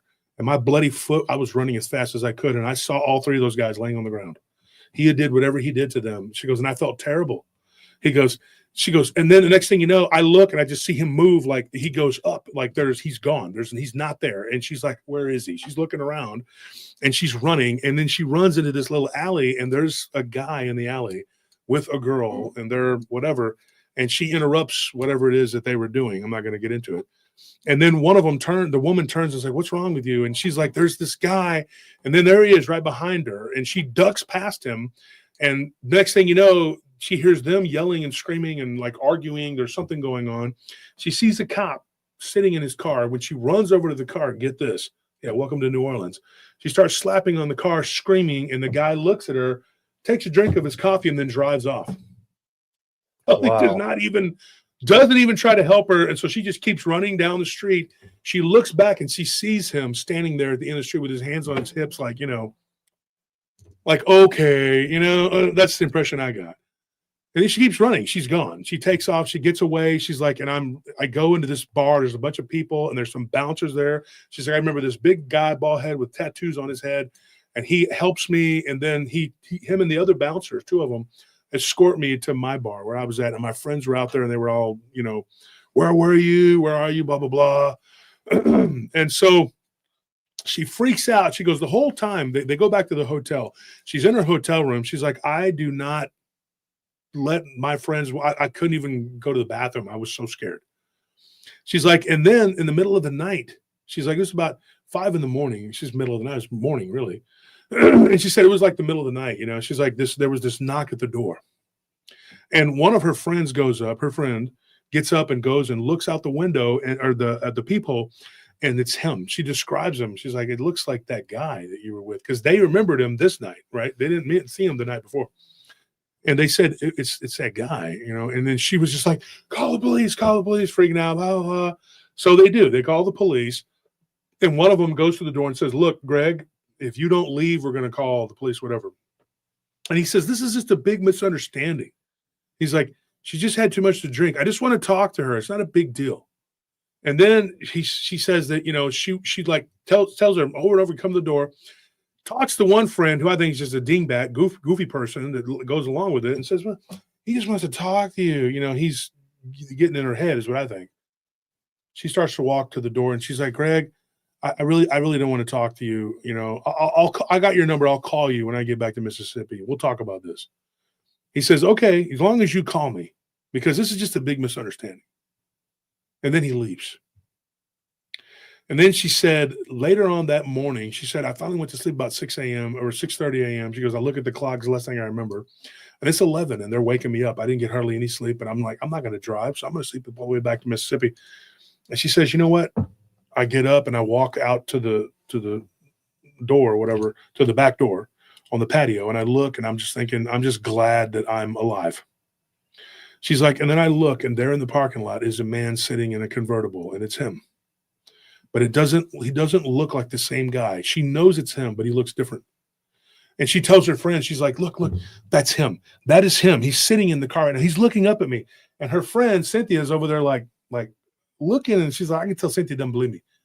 And she's like, okay. She's like, you know, she's like, you did have a lot to drink, you know, and that guy, that is an older guy. It doesn't look like the guy who was here last night. You said that was him, right? And she was like, yes, but that's not. She's like, I don't know. That's him. That is him right there. That's him in the car. And so everybody's like, Gia, just calm down. Okay, Geisha, you got to calm down. Okay, this is ridiculous. You know, and everybody's just kind of like patronizing her. And then some of the girls don't even remember the interaction with the guy at the door. The only one that vaguely remembered it once she started telling her, hey, he came here, was her friend that answered the door. And so her one friend, her friend, I think her name was Jenny or Janine. I can't remember if that was what her name was, but it started with a J. I think it was Jenny or Janine, but she said that she was the only one that remembered the guy at the door. And it was only after she reminded her, and she says, does that look like him? Cynthia told her, and then her best friend, and Jenny was one of the girls. She says, doesn't look anything like him. And so she's just like, are you okay? And she's just like, I'm not okay. I'm not okay.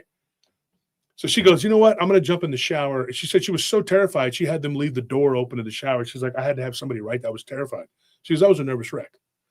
She's like, so I go and take a shower.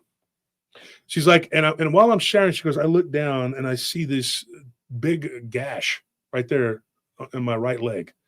And I'm looking and I'm washing myself. She goes, and I look down, like 2 wounds, like puncture wounds.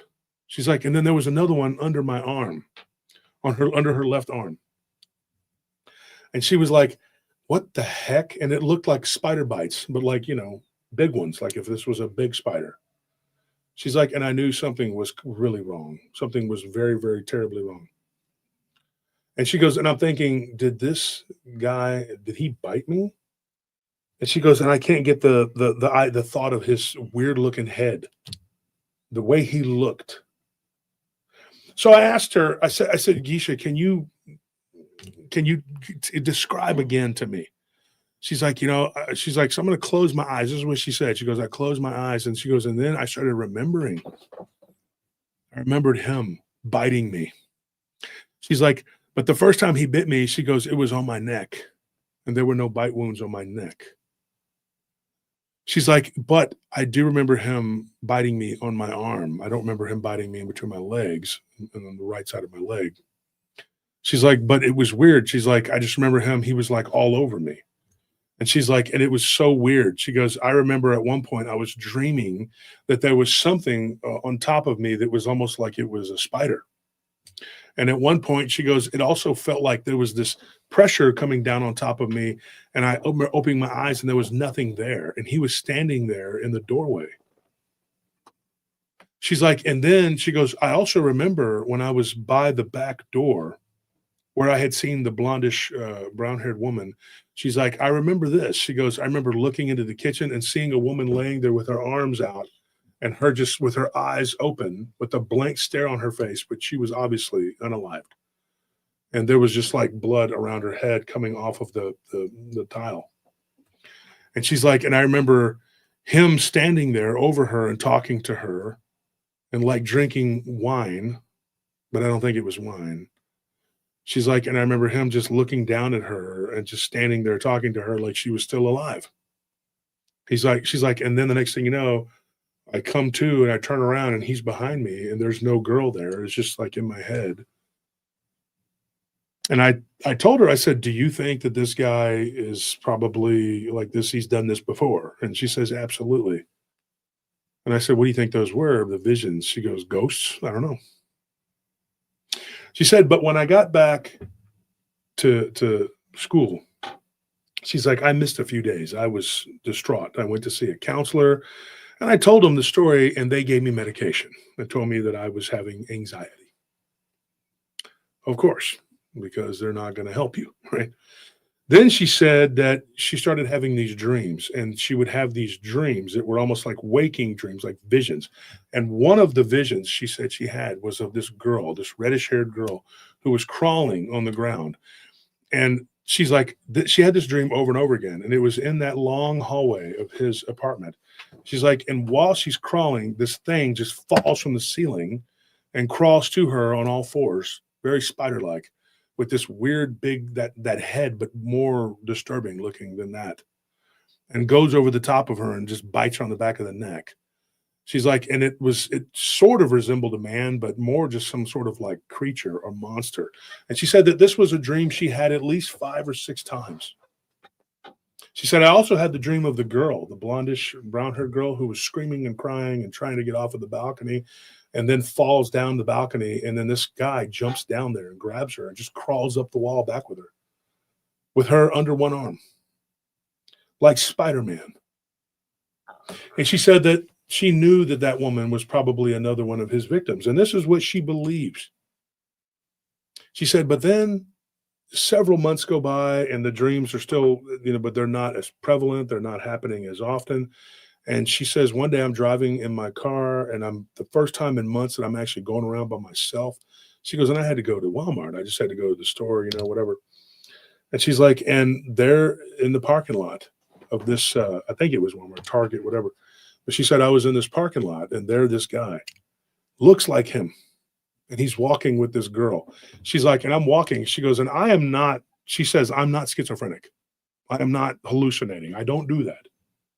She's like, and I'm walking, and this guy, he's with this girl, this good-looking guy with this good-looking black girl. She's like, and he turns his head all the way around and looks back at me and smiles, and then turns his head back around, and I knew it was him. It didn't look like him, but I knew it was him. And I looked, and I saw his fingernails. They were black and long. And she's like, I ran, I got back on my car, and I took off. And I said, did you ever see him again? She goes, no, I never saw who I thought was him again. And she's like, but he did call me. She's like, and it was the next day after that. And I look and I didn't recognize the number, but I answered it anyway. And she says, and then it was him. And he says, hey, it's Greg. And she's like, Greg? And he's like, yeah, Greg, you remember?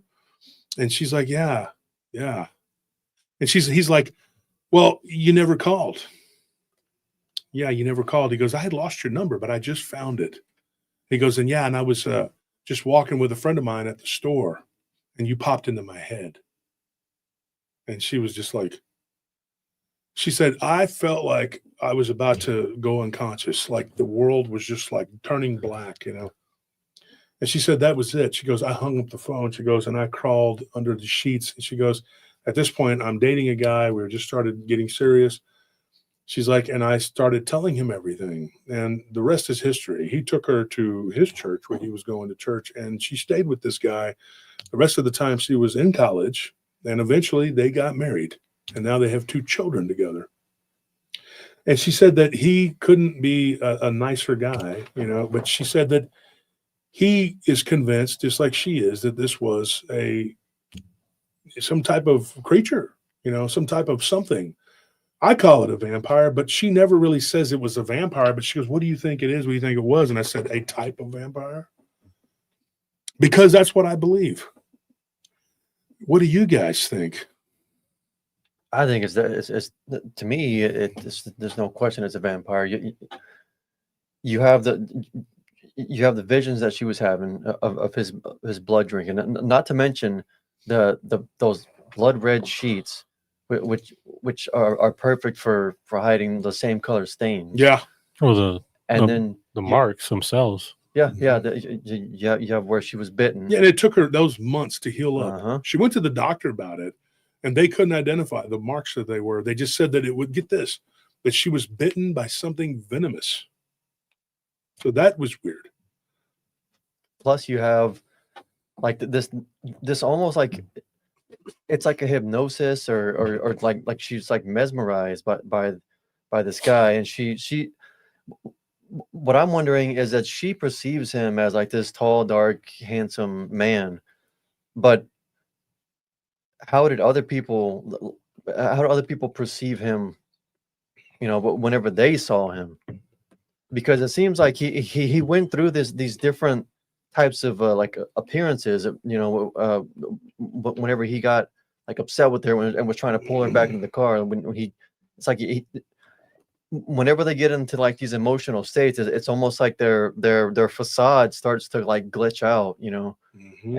And he went through different appearances, so it's like they have some ability to like influence people's perceptions of how they view them, but like locally, immediately around them. It's like we were talking about, like they have this ability to lock down the like local reality.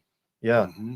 And I think that like when they pull you into these like these pocket realities, it's almost like a reality that's overlaid on top of the reality that everyone else is experiencing and perceiving and living in the midst of.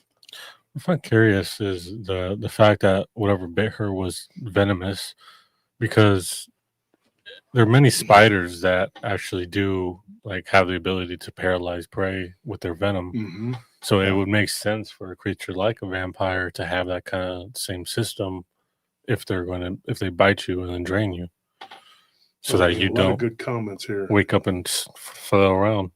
Yeah. Here, look at this comment right here. One of my mom's cousins went MIA in the early 70s when she went to Mardi Gras. They never found her. Yep. A lot of bad stuff happened in Mardi Gras, man. Mm-hmm. Look at this comment. This is Evan Tebaldo. This has been around for a long time. He says, sounds like he was born in France, maybe, became a privateer for the British government, maybe, and was himself bitten while was at port in New Orleans, and maybe just stayed and set up camp there. What do you think? I mean, I think that's like if you put the pieces together based on what he told her, like that's probably the most fitting explanation of like where this guy came from and who he is. I think he's probably older, because you're forgetting about the saber tooth. You know, he claims he got that from a long that could have been ago. something that he just had, like he was, because she said he had all kinds of artifacts that looked museum-like. I'm not saying he got it from a saber tooth. I'm just saying he's probably much older than, because he could have picked it up anywhere, you know. Mm-hmm. I mean, God, it's such a weird thing. What's creepy though, and here's another thing too. Her cousin Tina, I talked to her, and she says my cousin had an encounter with something that was wolf-like. And I talked to her cousin. They're from Mississippi, and Tina, we'll call her Tina B. That's what she said to call her. But she had an encounter with something werewolf-like out there in Mississippi. We'll talk about that one day. But her encounter was pretty harrowing. But she said it was weird. She goes, we were at Christmas, And we were all, she goes, and I got into the bad habit of smoking cigarettes because of my anxiety with this encounter. She goes, and I'm in the back and I'm smoking cigarettes. She goes, and my cousin, she's like my third cousin. We're not super close or anything. She goes, but you know, she's like, it's like, our parents are first cousins. She's like, but it was like, you know, I didn't see her that often growing up. We were in the back. We were the only two smoking cigarettes. She's like, and I'm back there. And she's like, you too, huh? Take a cigarette break. She goes, yeah. And everybody was playing this dominoes game with dominoes, but it wasn't dominoes. It was something else. And she said that while they were sitting there talking, she's like, I have really bad nerves, you know? And she's like, and I hadn't seen her in a few years. And we didn't really grow up together. She grew up in Louisiana. I grew up in Mississippi, but we'd see each other on holidays, you know? And she said that Tina told her, she's like, yeah, I have some bad anxiety. Something happened to me when I was younger. She goes, I was in a really abusive relationship. And she says, yeah, I had something happen to me. She's like, I saw a freaking vampire, you know, crazy, you know, like just kind of blurts it out because she goes, I had never called it that up to that point. But she said, I just said that night on the back porch at Christmas Eve there in Louisiana. And her friend, her cousin, who they became very close and became good friends from that point. She said this was like a year later, 2 years later. And she said her friend, her cousin, looks up at her and goes, really? She's like, because I saw something that looked like a freaking werewolf. She goes, I was a teenager. She's like, and it scared the crap out of me. And she's like, that's crazy. She's like, you saw something that looked like, she goes, yeah, right there in Louisiana. You know, she goes, yeah, I saw it there. And get this, it wasn't far from Alexandria, which we've talked about before. Somebody seeing the one, like my grandparents saw something near Alexandria. And her story is pretty riveting.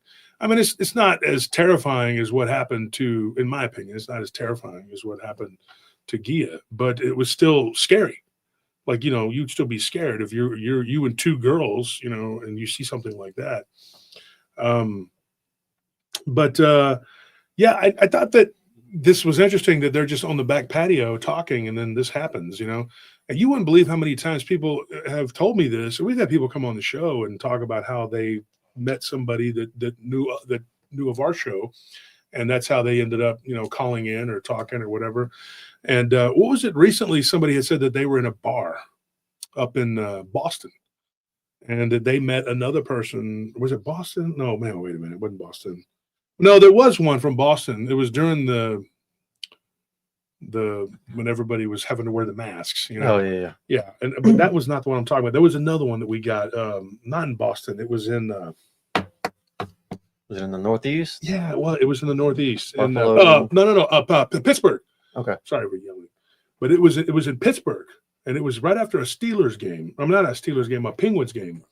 And they were sitting in a bar, and there were these two people, and they saw each other from across the bar. And they were both wearing paranormal roundtable shirts, and they exchanged stories. And get this, they were both abductees. Oh. So that was interesting. You know what I'm talking about. And I don't think I told you, Tony. No. You're not that important. But anyway, it's you know. Anyway, the point is that you know, people will run into each other, and they meet each other, and they're like, hey, you know, that's crazy. We both listen to the same podcast and whatever. But yeah, and so it does happen. You know, two people sit down and talk, and you know, they say, hey, I saw this, you know. And I've gotten stories from people, lots of stories from just opening up about my encounter. I know a lot of people that, well, I don't want to talk about it, you know, because it's weird. And people at the water cooler think, oh, that guy's over there, he's saying he's all ghost, you know, whatever. But it happens. People see these things. And here's another interesting thing. Speaking of ghosts, like she saw these ghosts too. You know, in that place. And then the dreams she was having about these women, I think those were his victims. Yeah. I mean, that's my opinion. I can't 100% say what's what, but I mean, common sense would tell you this ghoul, whatever he was at it for a while and was probably had multiple victims, you know, over the years or whatever he was doing. And what better hunting ground than somewhere, you know, like that down in that sleazy place. It's got to be one of the most gruesome, you know, places ever with all the voodoo and all the bullshit. A lot of heavy, dark energy. There, dude. And it's celebrated. I mean, I think that there are certain cities that are just absolutely evil. And I'm going to tell you right now, I don't care what they can get mad if you want. And I'm not even talking about Austin. I'm talking about like Seattle has gotten really bad. Portland is really dark. There's a horrible, heavy darkness. It's very chaotic and just dark. It's very godless now. San Francisco has a very, very, very dark, seedy feel to it. It's gross. I feel like you got to take a shower once you go there. There's a lot of places now, like New Orleans is definitely one of them. And I feel like that these are places where if you're in certain areas of these places, you could get attachments just being in those cities. And I don't recommend anyone going to New Orleans to vacation. That's my opinion. I'm going to tell you right now, I'm not going to any of these places. I mean, I was on the West Coast a few years ago and I was through all of them cities. And they're all dark. They're very, very dark.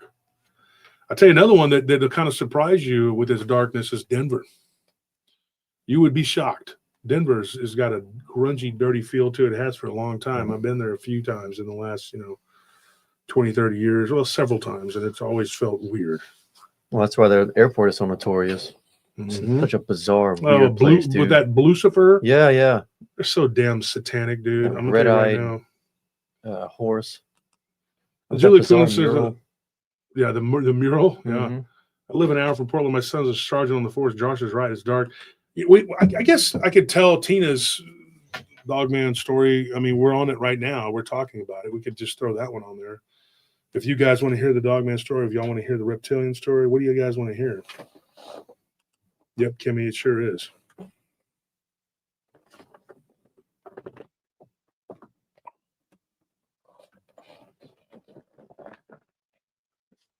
What are you doing, dude?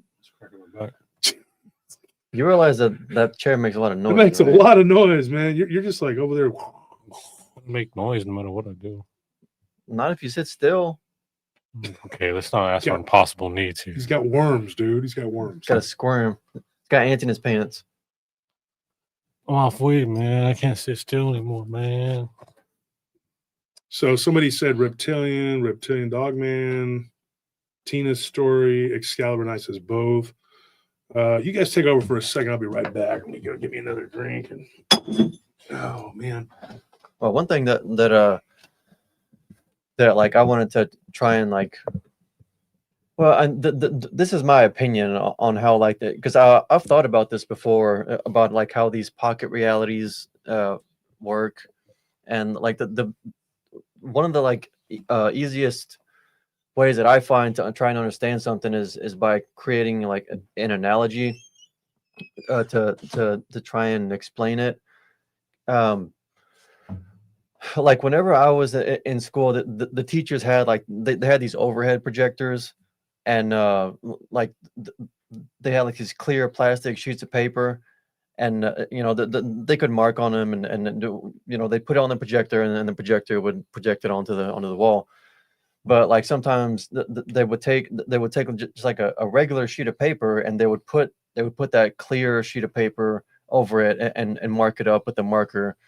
But like if you think about it, like that, to me that's kind of how like how these pocket realities, whatever they are, like whenever these witnesses, whenever they get pulled into them, it seems like they get pulled from like if we just think of like a regular sheet of paper, right? And that's our reality. Well, these pocket realities, imagine if someone takes that clear plastic sheet of paper and they overlay it on top of that regular sheet of paper, and you get pulled from the regular sheet of paper onto that transparent sheet of paper, and now you're from your perspective, it looks like you're still participating in the reality that everyone else is in, but it's just, in reality, it's just you and that vampire or being or whatever pulls you into that reality. And you're for that moment, you're on that transparent sheet of paper. Like that's where your consciousness is at. And it's just weird, like, because what happens to your, like, physically, what happens to your body? Like, where are you at physically whenever you're pulled into these overlaid pocket realities? Like what happens to you? Or is your flesh just kind of on autopilot, and you're just kind of going through the motions? And another point that like kind of struck with me was how enamored this girl was with this guy, which, you know, she perceived him as a tall, dark, handsome, beautiful man. But maybe is that how the rest of the world perceived him? And like to relate it to something that we've all seen in our lives, like we've all seen like a guy who's dating some like a beautiful woman who's the way out of his league, right? And he's like emotionally and psychologically abusive, or just treat you like crap, and you wonder, like you're wondering, what is this girl doing? Like, why is she so in love with this guy? Like, what's wrong with her? And if you ever get the chance to ask like a girl in one of these situations, like, hey, why are you with this guy? He's not attractive. He doesn't have anything. He's a bum. He's a loser, and he treats you like crap. And you ask him like, what's the deal? Why are you so in love with him? They can never give you like a straight answer. It's usually something like, I don't know. It's just something about him. Something. I don't know. I can't explain it. I'm just drawn to him. Like, how many times have you seen that situation in your life? And then ask yourself, how many times has that person, that guy, not really been fully a human being? You know, it's just weird how people can be so enamored with someone and they don't even know why. You know, that's to me, sometimes there's more than meets the eye with that situation, and this is an example of that. Yeah. Mm-mm. I'm curious though, because she wasn't like cut up like how she was when it happened, but she did have some marks on her. So obviously there's still something that it's able to transfer over from this pocket reality. I mean, I think that they can only keep you there for a very short amount of time, because it seems like something that will require a lot of energy to maintain, because they already have to maintain their appearance, it's like this constant process that has to be fed energy, where they influence the minds of people around them so that they can be perceived the way they want to be perceived, which in this guy's case was like a tall, dark, handsome guy with this dark skin and Caucasian features. But whenever he got upset, you know, like I say, he it's like it disturbs that process whenever you upset them and they get in this high emotional state, and it messes with their like that hypnosis or whatever. Mm-hmm. So that they already have to do that. So I think that's why, like, whenever you get pulled into these pockets of reality, it's like a temporary thing that they can't sustain it for long periods. Well, interestingly, she called out Jesus before she was able to fully break out. So it probably is like a concentration thing. And when she called out Jesus' name, it like broke it. Thank you so much for that donation, Evan. Oh, thank you, Evan. Yeah, appreciate it. Been kind of slow on the donations. I need like $200. Yeah. Help me. Thanks to you, I can spend 4 pennies on some bubble gum that was under the table. Yeah, here's another funny one.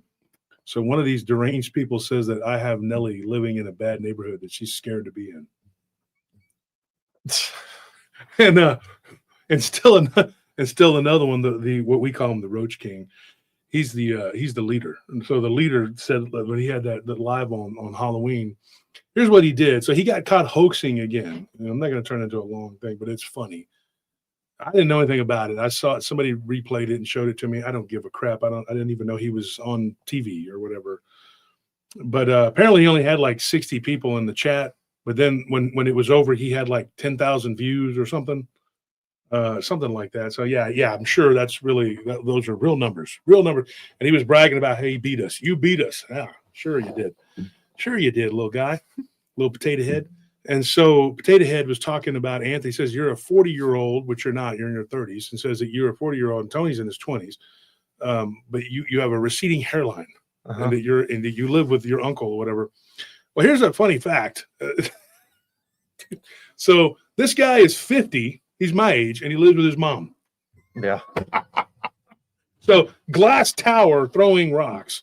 There it is. And then, but I'm sure he's gonna pull the classic. I don't live with her. She lives with me. No, she owns that property. We already know. But like every time you call him out on that, that's not the truth. Go-to excuse. Look, show the camera. Put me back on the camera here. You see me? I know you. You know me. So stop acting. Okay. You tell lies. I tell the truth. We all know that. Here's the other thing too. He says, I'm out here all alone. I'm here all alone. And then he turns the light on, and there's his nephew in the back of the truck, and he's hiding, ducking down. So then one of our listeners points it out and says, so then they do an hour-and-a-half show about her. Like, for Halloween, folks. Halloween, and you're attacking a child. He didn't look like I don't know how old that kid is. I don't have any idea. I don't know how old he is. But it just, he looks like a teenager or something, but he's in the back. Obviously, he's hiding because he says he's out there all alone. And they're like, you're so brave to be out here all alone. And folks, you can't make this up, man. I'm telling you, these people are a laugh a minute. They are an absolute riot. I mean, it is hilarious, the crap that they do. Oh, man, I'm telling you. And then they're pooping in cups and everything else. It's a laugh a minute with these folks. But so here's the thing, we talked about this, the vampire ghoul, whatever this thing is, whatever he was. He had a physical body, but her cousin tells her a wild tale, and they exchange stories on Christmas Eve, 2 years later. I guess it was 99, would have been 2 years after that. So she says, here's what happened to her cousin. And so she told me about her cousin. She said her cousin has a bunch of stuff. Her cousin had a possession story too that happened to her ex-boyfriend. He was possessed on a camping trip, she believes. But she told us a story about what she saw when they went to a concert in northern Louisiana. I'm trying to remember the name of it. Starts with a B. Ah, dang it. It was at a casino. Bossier City? Bossier, thank you. I'm trying to remember. So they went to a concert at a casino in Bossier City. And I can't remember what she said the concert was, but her cousin went there, and she was living down in Alexandria. So they were driving, or she lives down below there, but she was driving to Alexandria going up, to go to the concert. And she says, we were right outside of Alexandria, maybe 30 minutes out. She's like, and my stupid friend, this is what Tina said. She's fun to talk to, actually. She said, my stupid friend had to use the bathroom. She goes, and we're women. We're three girls, right? And she's not going to be able to, because I said, your friend, I thought it was a dude. I was like, why didn't you just go, cup or whatever, whatever. That was another thing. They were making fun of me about having a urinal in my truck or whatever. If you work security and you don't just, and you work long hours, you better have one. You better have something in your truck, to take a leak or whatever. But I don't keep it and leave it in my truck. Like, that's another thing too. Like, I mean, I don't know who's stupid enough to make fun of that. If you're a person that's a professional, you ain't going to be out just urinating everywhere because there's cameras everywhere. So if you have to use a bathroom, you have to use a bathroom. You have to do it. It depends on where you're at. Because I was at a post one time and I pissed on a rattlesnake, and I've talked about that on the show. And you better believe, dude, I ended up in the back of my truck not getting out because the damn thing slithered up underneath it. And I sat down there for an hour in the back of my truck doing this, like looking around on both sides, like, where'd that son of a bitch go? Because I'm going to get out and I'm going to get bit, But that'll teach you to carry a urinal with you. Okay. It's a smart thing. But I told him, I said, why didn't you just tell him to pee in a urinal? He's like, no, we didn't have one. We were all girls. I said, okay, well, that makes sense. She says, yeah, we're three girls, right? And it's dark, and the next day was the concert. We were going to get there late. We were going to gamble, whatever, and it's not that late at night. She's like, it's about 7:30, but it's dark already. She's like, it was wintertime. It was right after Valentine's. And she's like, and it does get kind of cold in Louisiana. People don't believe that it gets cold down here in the South. It does. And I said, I know. And she said, well, we got out. My cousin, it was me and my cousin and my cousin's best friend. And so we pulled the car over to let her use the restroom. And she gets out and she's just like, y'all don't leave me now. And she's over there and she goes, She goes to squat down. It's kind of not laughing, but she takes a little bit of a tumble, and goes kind of down just a little slight incline. And she stands up and she's like, y'all don't be laughing. I'm okay. And they're like, you okay? But they're laughing. So all three of the girls are outside the car. And she's like, here's the weird thing too. Much like her cousin Gia's experience, the traffic, there's no traffic. Like she goes, I remember there was like people in front of us, people behind us, not a whole lot of traffic, but it wasn't that late at night, like 7:30, 8 o'clock. And she said that there was no traffic all of a sudden. I thought that was weird. She goes, and it was chilly, but it wasn't, freezing cold. She goes, and my friend is standing there and she's like, y'all don't be looking. What was that? Yeah, it was like a deep popping That was sound or loud. something. And then Tony's moving and squirming around too. But anyway, she's like sitting there telling y'all don't be looking at me, don't be laughing, whatever. Just kind of, they're goofing around, right? Her friend goes to squat. They turn around and they hear this stepping, crunching noise. And they're thinking, oh, wow, she used the bathroom quick. She goes, we all turn around. And then I see my friend who's still, right there by the trees, like using the restroom. And I'm like, and she's like, what? And she's like, they see this thing. She goes, and she could see our faces. We could see her. She's like, and here's the weird thing.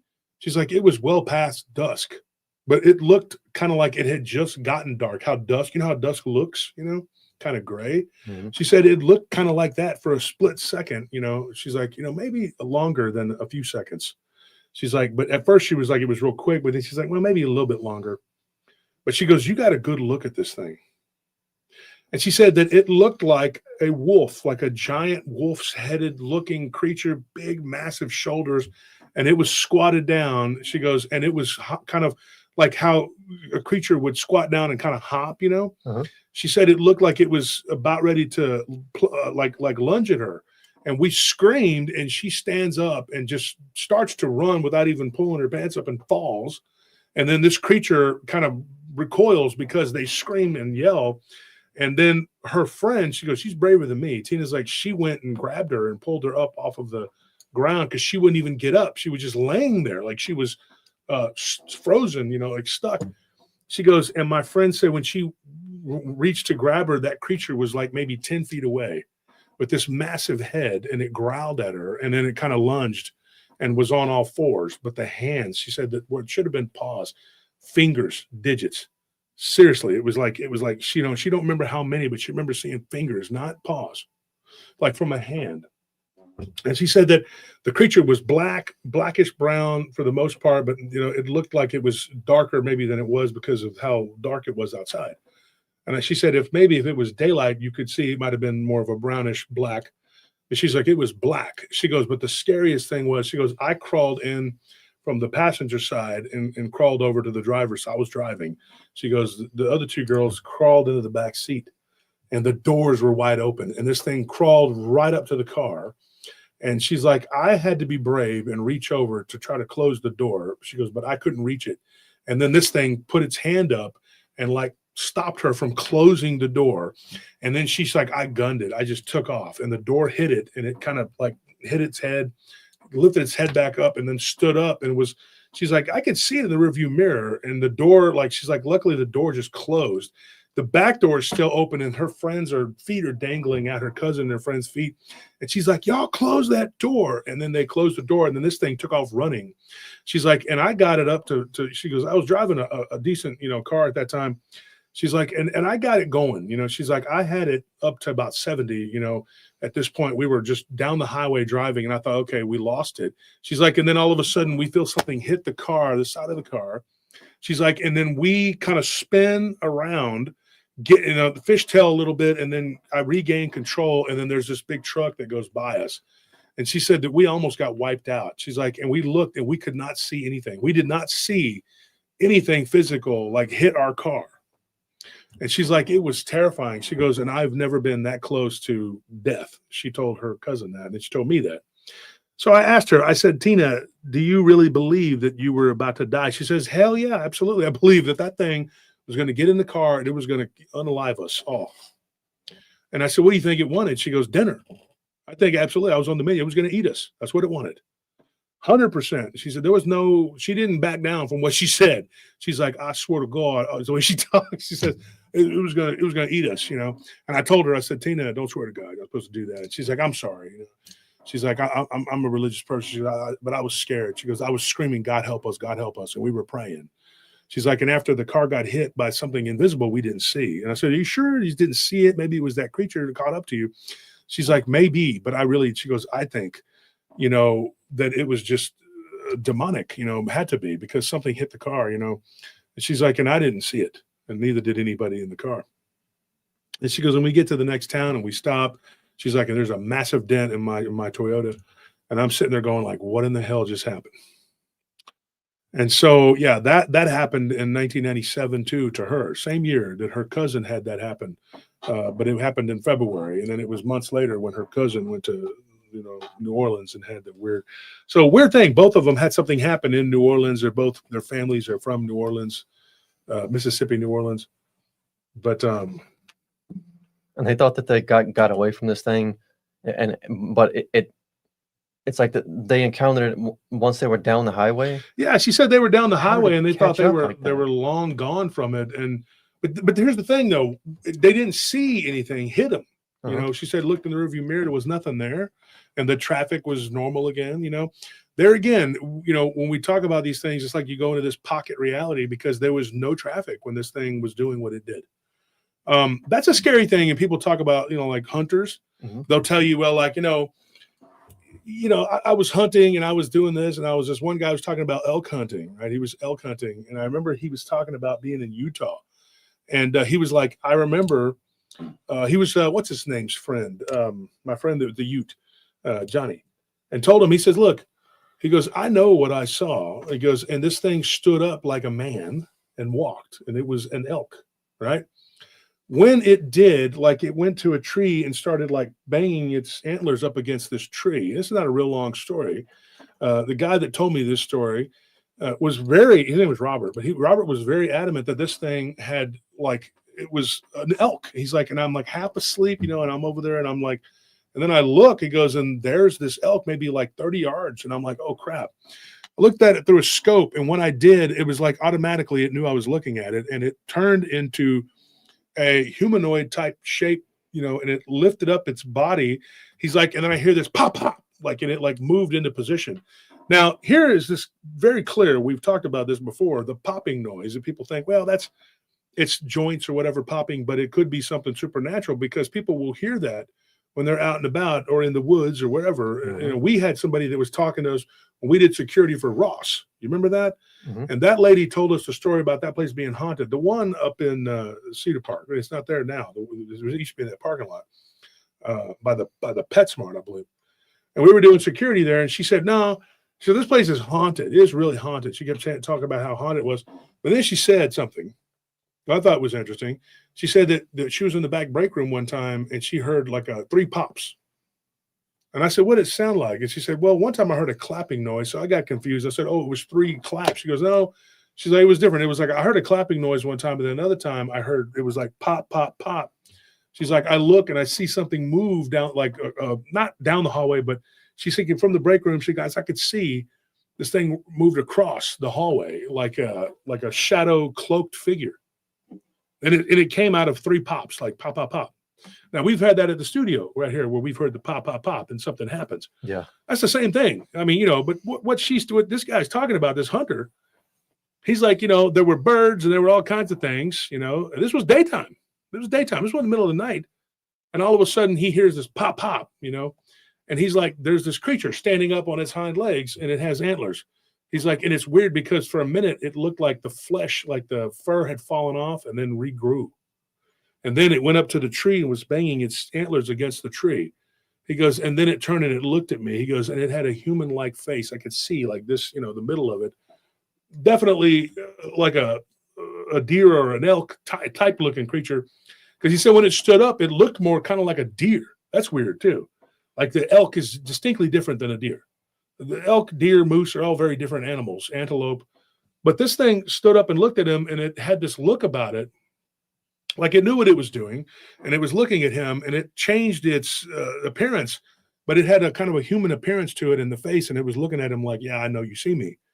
And he's sitting there and he's like, I'm looking at it through the scope, and I'm like, what am I going to do? And then it just kind of got down on all fours, turned sort of back into an elk, and then walked away. Of course, he didn't shoot at it. He was terrified. But this is what happened to Robert. And this happened in 2008. But, you know, if it was me, and, you know, I'm out there in the middle of nowhere by myself, which I probably wouldn't be. I'm not that stupid. No, I'm kidding. I'm not making fun of people who do that. But, yeah, there are some people that are boots on the ground, and they go and they walk around by themselves. They're so brave, so brave. And so, anyways, this guy, he's out there by himself in the middle of nowhere, you know, and this isn't the olden days, you know, he's on the phone trying to call, you know, of course you couldn't take real good pictures back then with the phones we had, but he tried, and it was just a, you know, a smudge, a blurry, whatever. Don't expect results. I can tell you that. And then you tell somebody, they're going to think you're crazy. And then you go, well, I got a picture, and it just looks like a blurry smudge. And then you look real stupid. But they, you know, he calls his brother-in-law, and his brother-in-law's, where are you at? You know, because there were 4 people there. And his brother-in-law's, all right, I'll be there soon, you know, whatever. I'm over here, this one. And they had like 4 different stands. And he said, I'll be there in a little bit. You know, he didn't take him real serious. Well, about a year later, his brother-in-law sees something running alongside their vehicle, which stands up on its hind legs and runs a few feet by, and then goes off the trail in northern Utah, near Ogden. And he's just like, what in the hell was that? You know, so he saw it about a year and a half later. Then he says, oh, my brother-in-law says, you know, he called me. He's like, hey, Robert, you know, just, you know, middle of summer, he's just walking, you know, driving with his family, and he sees this.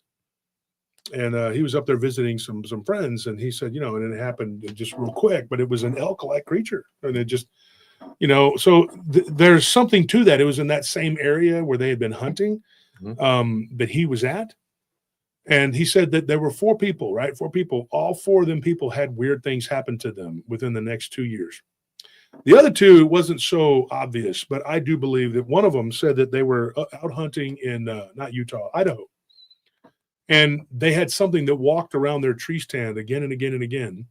When they got down out of the tree stand, they saw hoof prints, and it was definitely bipedal.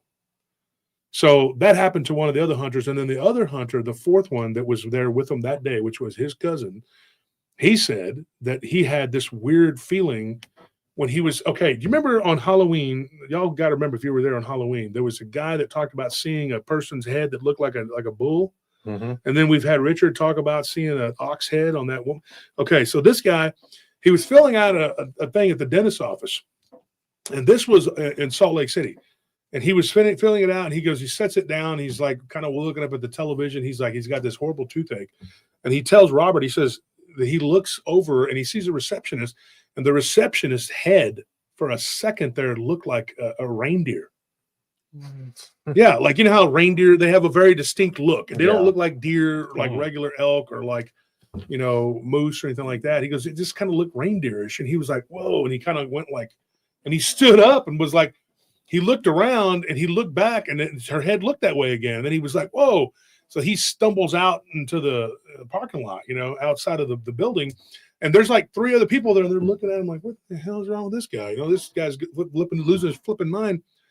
So then, you know, a couple weeks go by, and he tells that story to Robert's brother-in-law, who told him, and his brother-in-law said, hey, I think his name was Joseph, Brian, or something like that. I think it was Joseph, but don't quote me on that.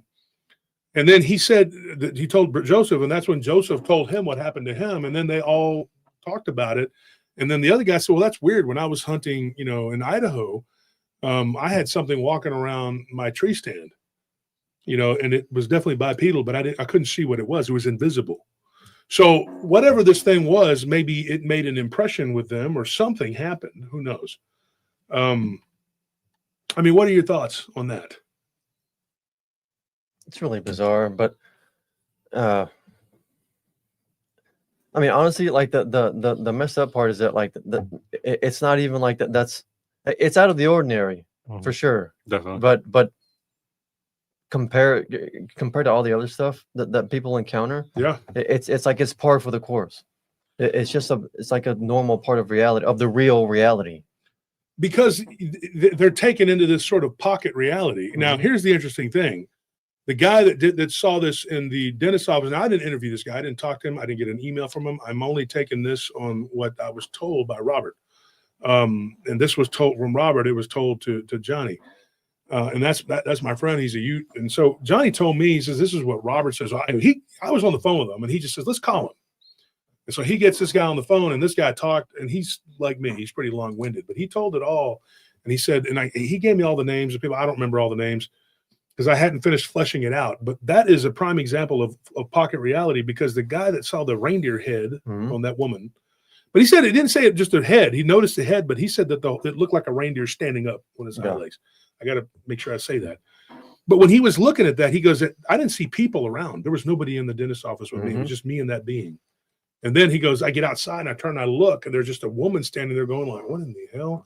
And then there's three people that are all looking back at him like, why is this guy?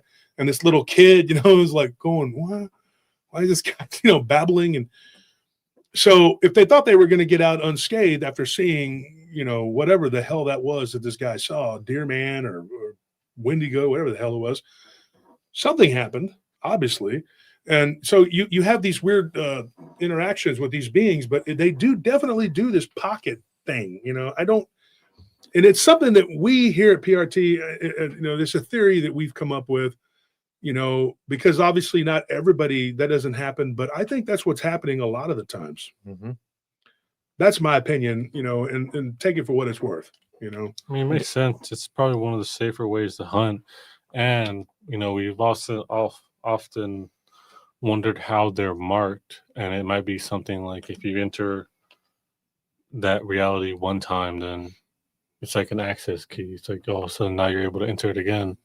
Or like, or you're able to notice it again. Like, let's say I go to your house and I log into your Wi-Fi.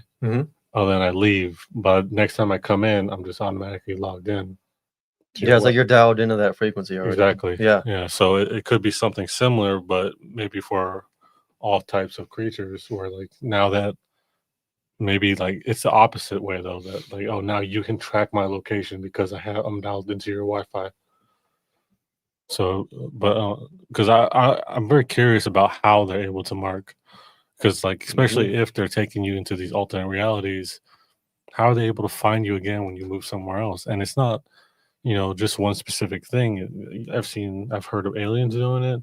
I've had a story personally told to me about werewolves doing it. I mean, dogmen doing it. Well, werewolves, dogmen, same thing, whatever. Yeah. But Bigfoot have been. I've seen some of those. Ghosts.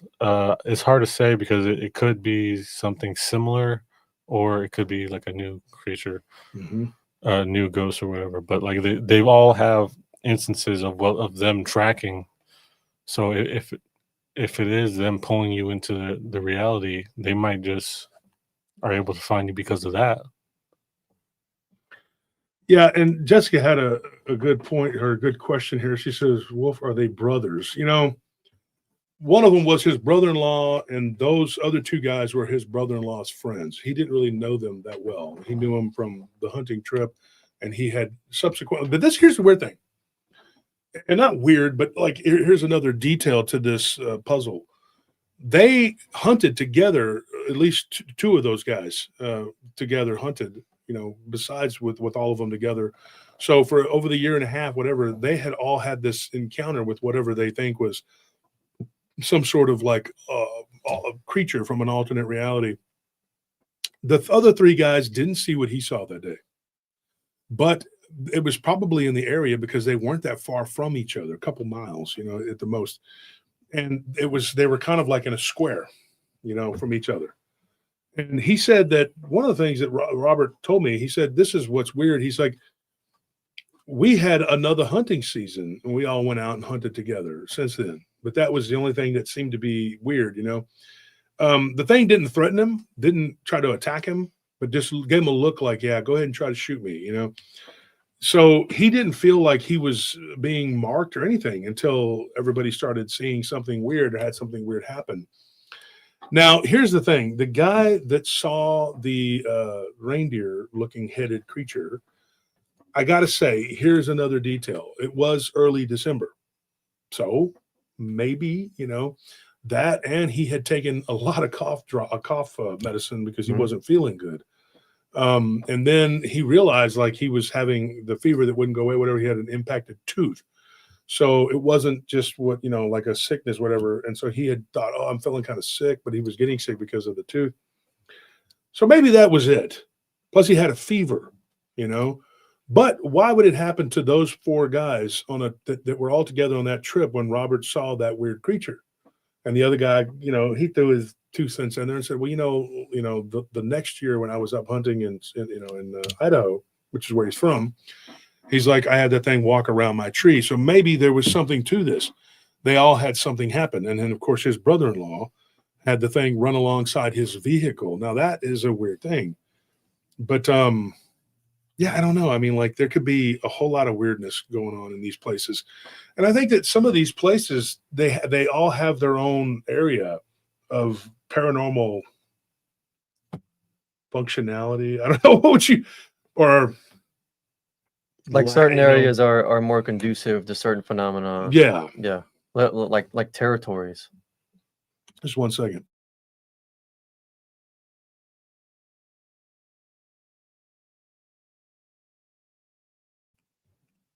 Sorry about that, folks. I had to cough.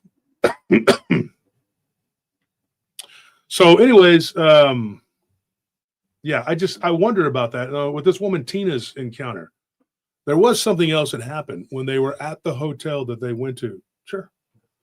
When they were at the hotel where they went to do the gambling, whatever, or see the concert, they saw a concert, whatever, and then they gambled. She said that when they were on the hotel floor, there was a guy and a girl that were like the next row over. They were the slot machines. There's all this noise that, and she hears this guy say werewolf, like real loud. And she gets up. This isn't Tina. This is her friend that was there. And she goes running over to them and was like, there's a guy over there. He's a werewolf, So she's like, what? She's like, girl, you're going to let this, ruin your day, ruin your mind, whatever. She says, so she gets up and she goes over there and she looks and she tells the guy, like, there's a guy and a girl over there. And the guy was yelling werewolf. And I think he's one. So she goes over, she goes, I go and I look, and these people are like looking at me like, what are you doing? She's like, and I walk back, I'm like, girl, you're tripping. She's like, but that night, this was the next night after the conference, not the night of the conference, but the next night, because they stayed an extra night to play, gamble, whatever. And she said the next night, they all had a dream about a werewolf. And it was all different. Every one of them's dream was different. Her dream, it wasn't real long, drawn out thing, but she goes, there was this weird, like, breathing. I could hear it loud, like it was breathing. And she goes, and I wake up and I'm in my apartment. She's like, and I go to the window and my dog is going crazy. My dog is barking. She's like, I got this Labrador and he's just going crazy. And I go and I grab him and I'm trying to grab him. And she goes, and then boom, through the window, like this creature just comes flying out at me. And it's just like, and she's like, and then I just wake up. And I'm just like, I wake up and I scream. And she goes, and then everybody else wakes up and they're like, what's going on? And then her one friend, she's like, she's rolling out of the bed. So her and her one friend were in one bed because they were trying to save money, So they were sleeping in the same bed. She goes, and our other friend was sleeping on a little pull-out couch. And she said that they all wake up and the one girl just rolls off the bed and you hear her go thud on the floor. Then she jumps up and she's like doing this karate stance. Like she says, she's like Charlie's Angels all of a sudden, like something's trying to attack me. Something's trying to grab me. So her dream was that she was at her granny's house and her granny lives out in the middle of the swamp out in the bayou. And she's like, she's out there in the middle of nowhere. And she's like, and this thing comes crawling up out of the water. And it's got like moss and all this crap on it, but it looks like a werewolf. And it crawls in through the screen door, just crawls right through it. And then pulls her legs. And she looks down and she sees it like this weird moss-colored, like covered, like werewolf-looking creature trying to pull her off of her bed in her granny's house. But she says, but nobody sleeps out there in that entry room. She's like, so I don't know why in the dream that I would be there in the entry room. And that was her friend's dream. Now her friends, her cousin had another dream. That friend was basically her cousin's friend, but her friend too. Her cousin's dream was a little different. Her cousin's dream was she was kissing her ex-boyfriend, and all of a sudden he starts changing into this werewolf, and then grabs her and starts trying to to choke her and push his fingers on her and in her eyes and everything. And she's fighting him off and everything and trying to get him off of her. And then she just wakes up. And then for a split second, she still saw it. And then she's like, but that ex-boyfriend, though, was abusive. He was a mean, abusive guy. So who knows, but they did have but she said it didn't happen that night when they got there. And they didn't go to sleep like they should have because they were really tired. And even though they were really tired, they were still, freaked out by what had happened. And then the next night we had the concert, and she goes, and we drank and just tried to put it out of our mind what had happened, outside of Alexandria. She's like, and then we come back, we have a few drinks, we gamble a little bit, but then we crash out because we're so tired. We barely got any sleep. She's like, but the next day we just gambled all day and hung out. We went shopping. And she said that night, everybody had these dreams at the same time.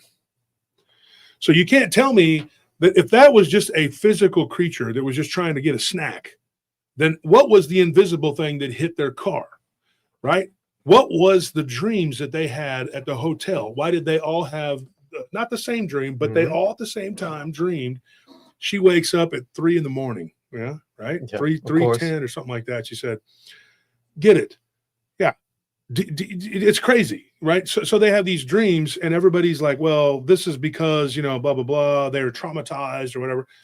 What was the invisible thing that hit the car? And if it was just a physical flesh and blood creature, which it did manipulate things, the door and everything, how in the hell did it catch up to them? If they're going 70, 80 miles an hour down the highway for several minutes, how did it catch up to them? Yeah. This thing is the Flash now, right? Because even that would be like a comic book. Like, how does that happen? And then the dreams. That's the weird thing. And Tina Byron, she said, I never had another dream like that. She's like, I had dreams I was running through the woods, like the swamp, someone was chasing me. She goes, but I had that since I was a kid. So then I told her this. I said, what if, and this is just me talking here, spitballing. I said, what if you created that creature? What if it was a tulpa from something that chased you when you were a child? And that's what you put the face on it to. She says, or maybe it was one of the other girls. I said, or maybe it was one of the other girls. What if it wasn't even a dog man? What if it was just but then again, what did my grandparents see? What did my cousin's friend see? Because I know 3, 4, 5, maybe 6 now. I know 6 people who've seen something. 6 different encounters in that same area. Very weird, right? Then you got the whole weird Mississippi thing where there's just certain areas of Mississippi where people claim that, there's people, whatever. Now, these stories were told by people who might or might not be legit, right? But lo and behold, people start messaging us, emailing us, and telling us, hey, near this area of Taylor, Mississippi, even though it might have been something that started off as bullshit, maybe not, I don't know. But people start talking about, hey, I had an encounter in that area. Hey, I had this happen in that area. Is it possible that someone could just talk about something and make it happen? In this world, I say yes. But this too could be that people really do see these things and other people pick up on that wavelength or something and they spout out some BS and make up some kind of story about that area. It doesn't change the fact that something may or may not have actually happened. And does that make sense? Yeah. Anyway, that's my take on it. I don't know. Well, I also find it interesting that although that they had dreams, they all had dreams of this werewolf. Yeah, their dreams were all similar but different. It was almost like those dreams were tailor-made to have the most profound personal impact on each person. One of them dreamed about her ex. Yeah, exactly. One of them, she said she was terrified that this thing, that's Tina, was going to get her dog. And the other one, I don't know. It's like it was trying to. The other one was, well, I think the other one, she didn't say this. And I should have asked. I didn't do my due diligence on this one, but maybe she was terrified of that front area of the house where the swamp was. Maybe she had a fear when she was a child if something had come up and tried to grab her. Yeah, it's like it was eliciting the most fear. Personally. So in there with that thing too, like I'm just going by what Tina told me that they said, and I said, I did tell her to ask her cousin about the ex-boyfriend who was very abusive. but I didn't ask about the friend who, had the weird dream where it came up out of the swamp. I should have done that. I should have followed up with it, but I didn't.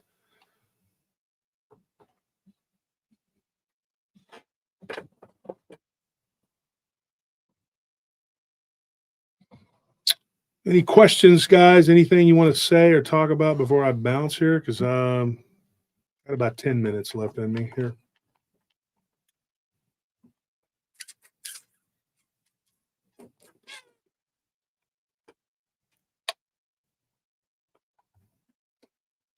Two shadows.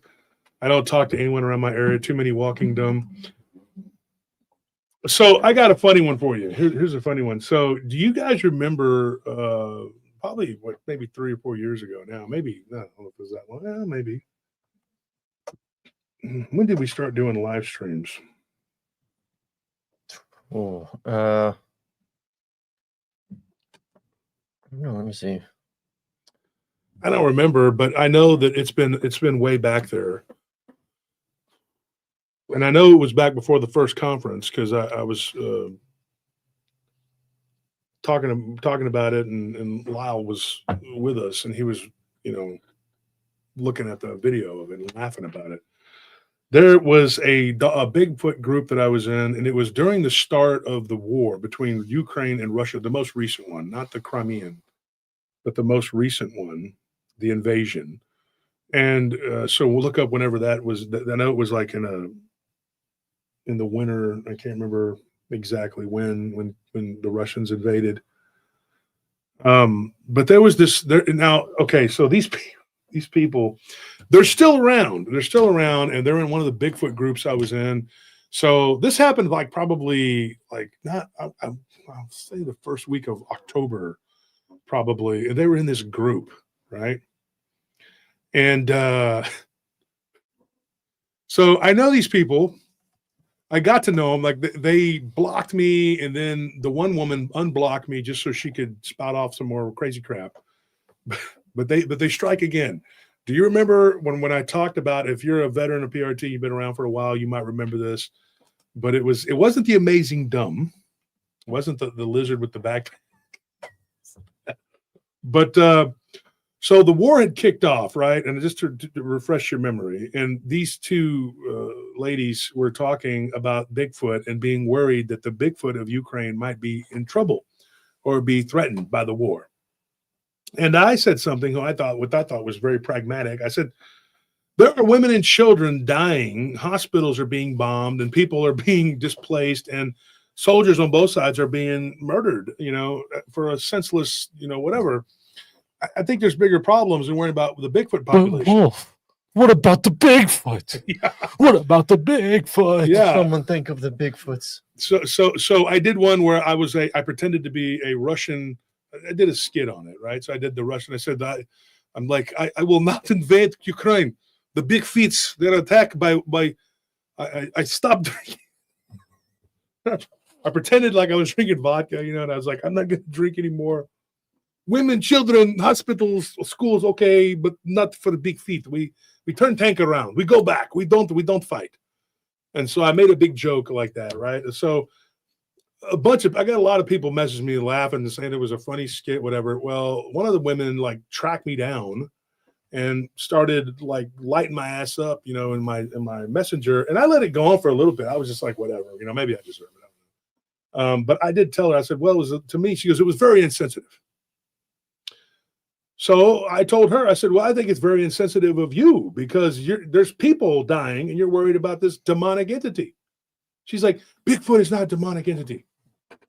This is horrible. You should talk about Bigfoot like this. And she was serious. She was damn serious about it. And I said, okay, you know what? I said, I'm going to give you a chance to just shut up. Leave me alone. She's like, well, I'm going to block you. I said, good, block me. Don't ever talk to me again, you crazy ass. So she blocked me, but then she came back and lit me up again. And then she done blocked me. So I just said, I don't care. I didn't respond back. I don't care. And then we were in a different group together, right? And this person strikes again. I'm not going to say their name. I'm being nice because I could say their name and, just make people realize what kind of fruity pebbles these people are. So here again, we have scenario involving Bigfoot, and this person was talking about how you shouldn't gift these creatures because they could cause some issues by gifting them. And I stand by that. I think that's correct. I don't do that. Okay. And I don't want to put this person in the crosshairs of these nut jobs. And so I'm not going to say his name, but he did mention that, you know, and I don't know that he's a regular listener of the show, but he's definitely somebody that's in the group that I've been in, some of these groups. And so this person, you know, said something about the gifting, and here this woman pops up again, flying off the handle and talking about how the Bigfoot are starving. Okay. And this is hilarious. She says, because Trump, this is, you know, people. It's just people, right? Just people, they do crazy things, right? So she says, because of Trump, she says the Bigfoot are now starving because poor people in the Appalachians,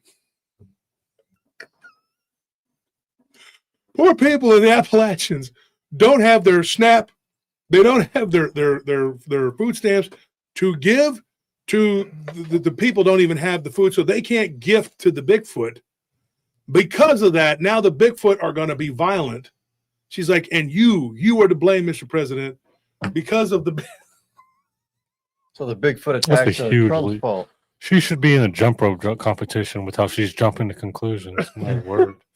Going like, because so I, you know, I'm very proud of myself. I'm very proud of myself because I could have just cut loose and been like, lady, what is, you know, what, man, woo. So I just, you know what, woo, I didn't do it, folks. Can you imagine that? So I said, you know, my hand was like this. I was like, nah, I'm not going to say anything. I didn't say nothing because two or three other people and it started a whole thing. And I was watching this and I was like, you know what? I'm just going to get the popcorn and watch. But I recognized the name. I said, oh, there it is again. This person has struck again, folks. So here you go, Trump, in your face. Okay. In your face, brother, your face. All right, brother, because you have taken the EBT, SNAP, and whatever. Now, I'm going to say this about the government shutdown. This is just the honest truth. The government's basically being held hostage. It's not Trump and Vance. I'm not defending them. I'm saying the truth is this.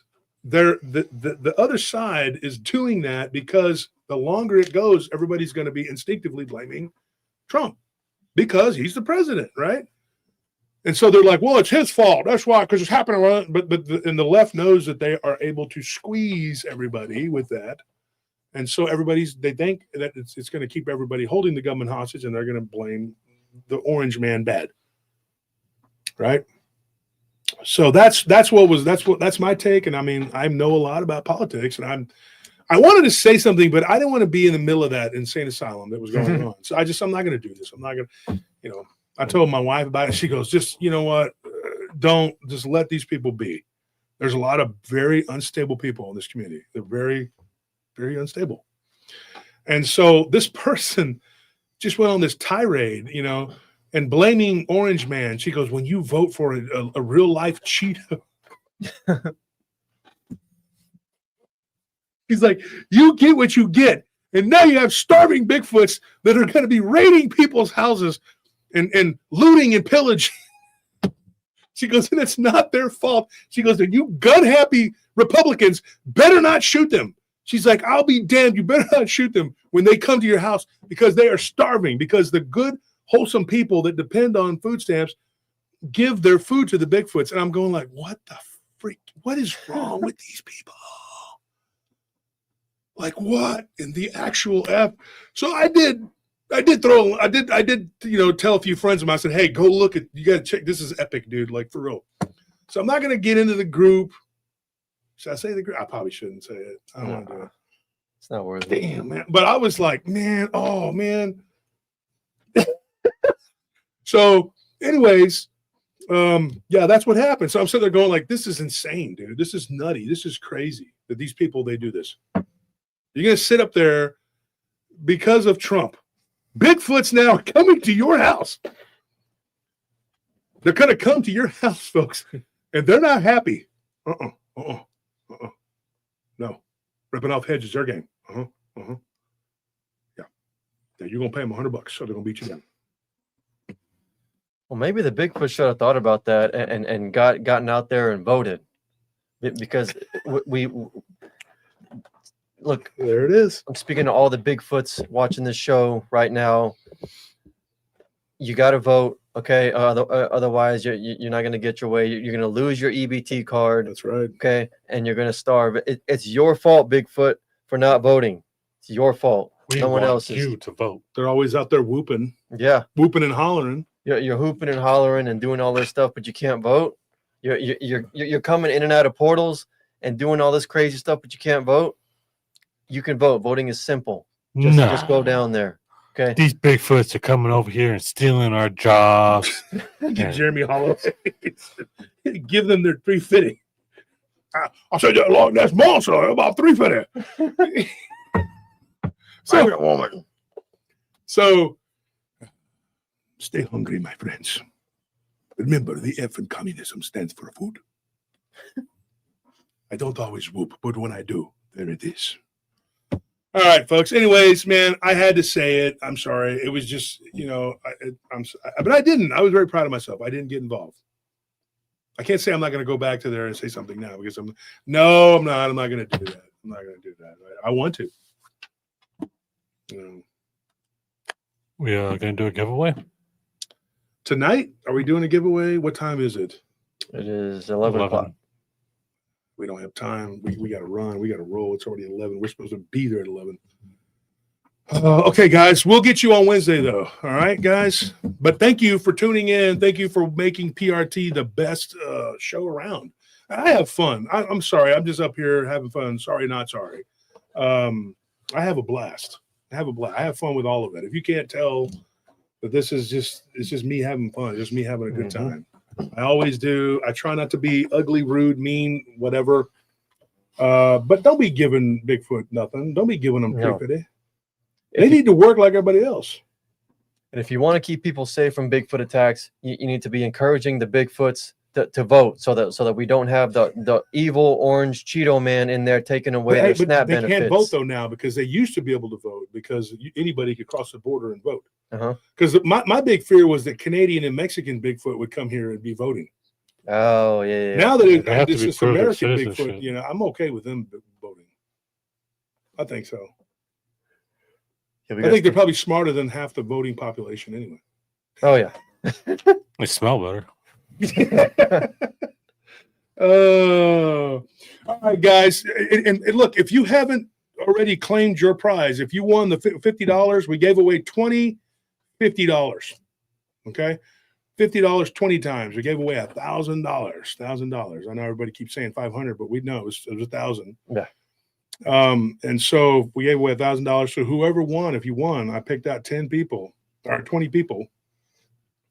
Originally it was going to be 10, but name the people again so we can make sure that they sent all their information. Let's see. So everyone who still has to get in contact. No.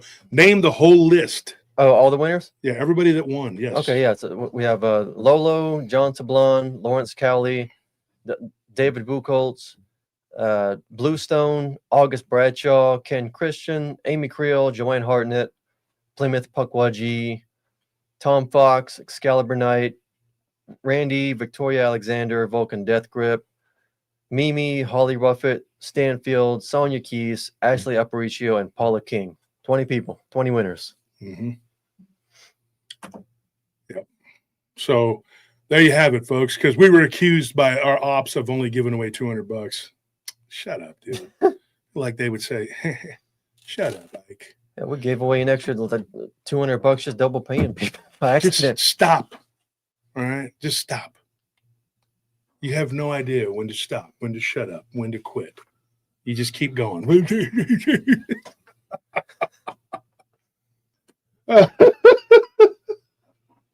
Can't even give stuff away without being demonized. What did I say? We were going to get attacked. Yep. We're going to give away $1,000. We're going to be attacked for it. We're going to give away $1 million. We're going to be attacked. It don't matter what we do. The CNN of the paranormal community. Tonight on CNN, are these men really not satanic Bigfoot Nazis. Oh, actually, Tune in at 11. Oh, actually, the money we gave away, the digital money we gave away is actually cursed. It's cursed by Leviathan. So if you're one of the 20 people who received your $50 prize from us, just know We got you. you've been hoodwinked. We Yeah, got you. with the hoodies too. With the hoodies coming out, you're going to be hoodie-winked. Yeah. In his own words, he said you're going to be hoodie-winked. Mm-hmm. Your own words. The hoodies have chicken grease from our chicken bone black Chicken magic, bones. and the beanies have Tony's headlights on them. So there's that too. And like Randy I've said, been keeping them stewing. they can't give away $1. All right, they can't. Why don't you do that, folks? Why don't you all go out there and give away your money? And somebody said I had to borrow it. Well, damn, I'm even better than if I'm borrowing money to give to people. That's pretty good, going into debt to give away. Why don't you do that? Because if you did that, maybe it would be, show you you're a better person than we think you are. Anyways, we got to run, folks. Thank you for tuning in. Congratulations to all the winners from Halloween. I hope you enjoyed Halloween Leftovers. I enjoyed it. I had a great time, man. And, go back and rewatch it so you can, rack your brain, try to figure it out. We do have some things in the works. We are working on getting a 3D printer. And we are going to make the Amazing Dumb. And thanks to one of my friends, me and him were talking and shooting the breeze.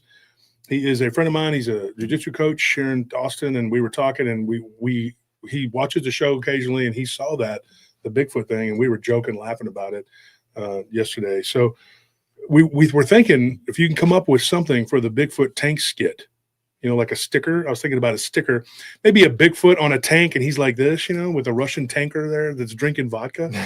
I don't know. If somebody wants to digitally draw that picture, I think it would be hilarious. Just put one of those little winter hat, those Russian winter hats on him. Yeah. He's like, no, we don't hurt the big feet. Yeah. Big feet is good communist. Trump is making the Bigfoot come to you and attack your house. What do you think of that?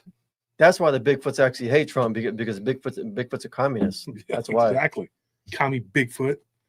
All right, guys. Bigfoot commies notwithstanding. We'll see you later, guys. Thank you for tuning in. Thank you for being what makes PRT the best that it is. What should we go out with here? How about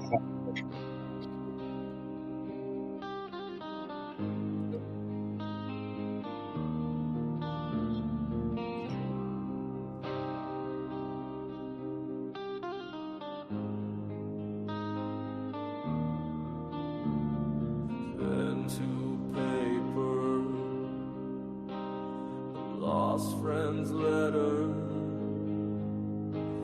In darkness I travel, my eyes upon a house to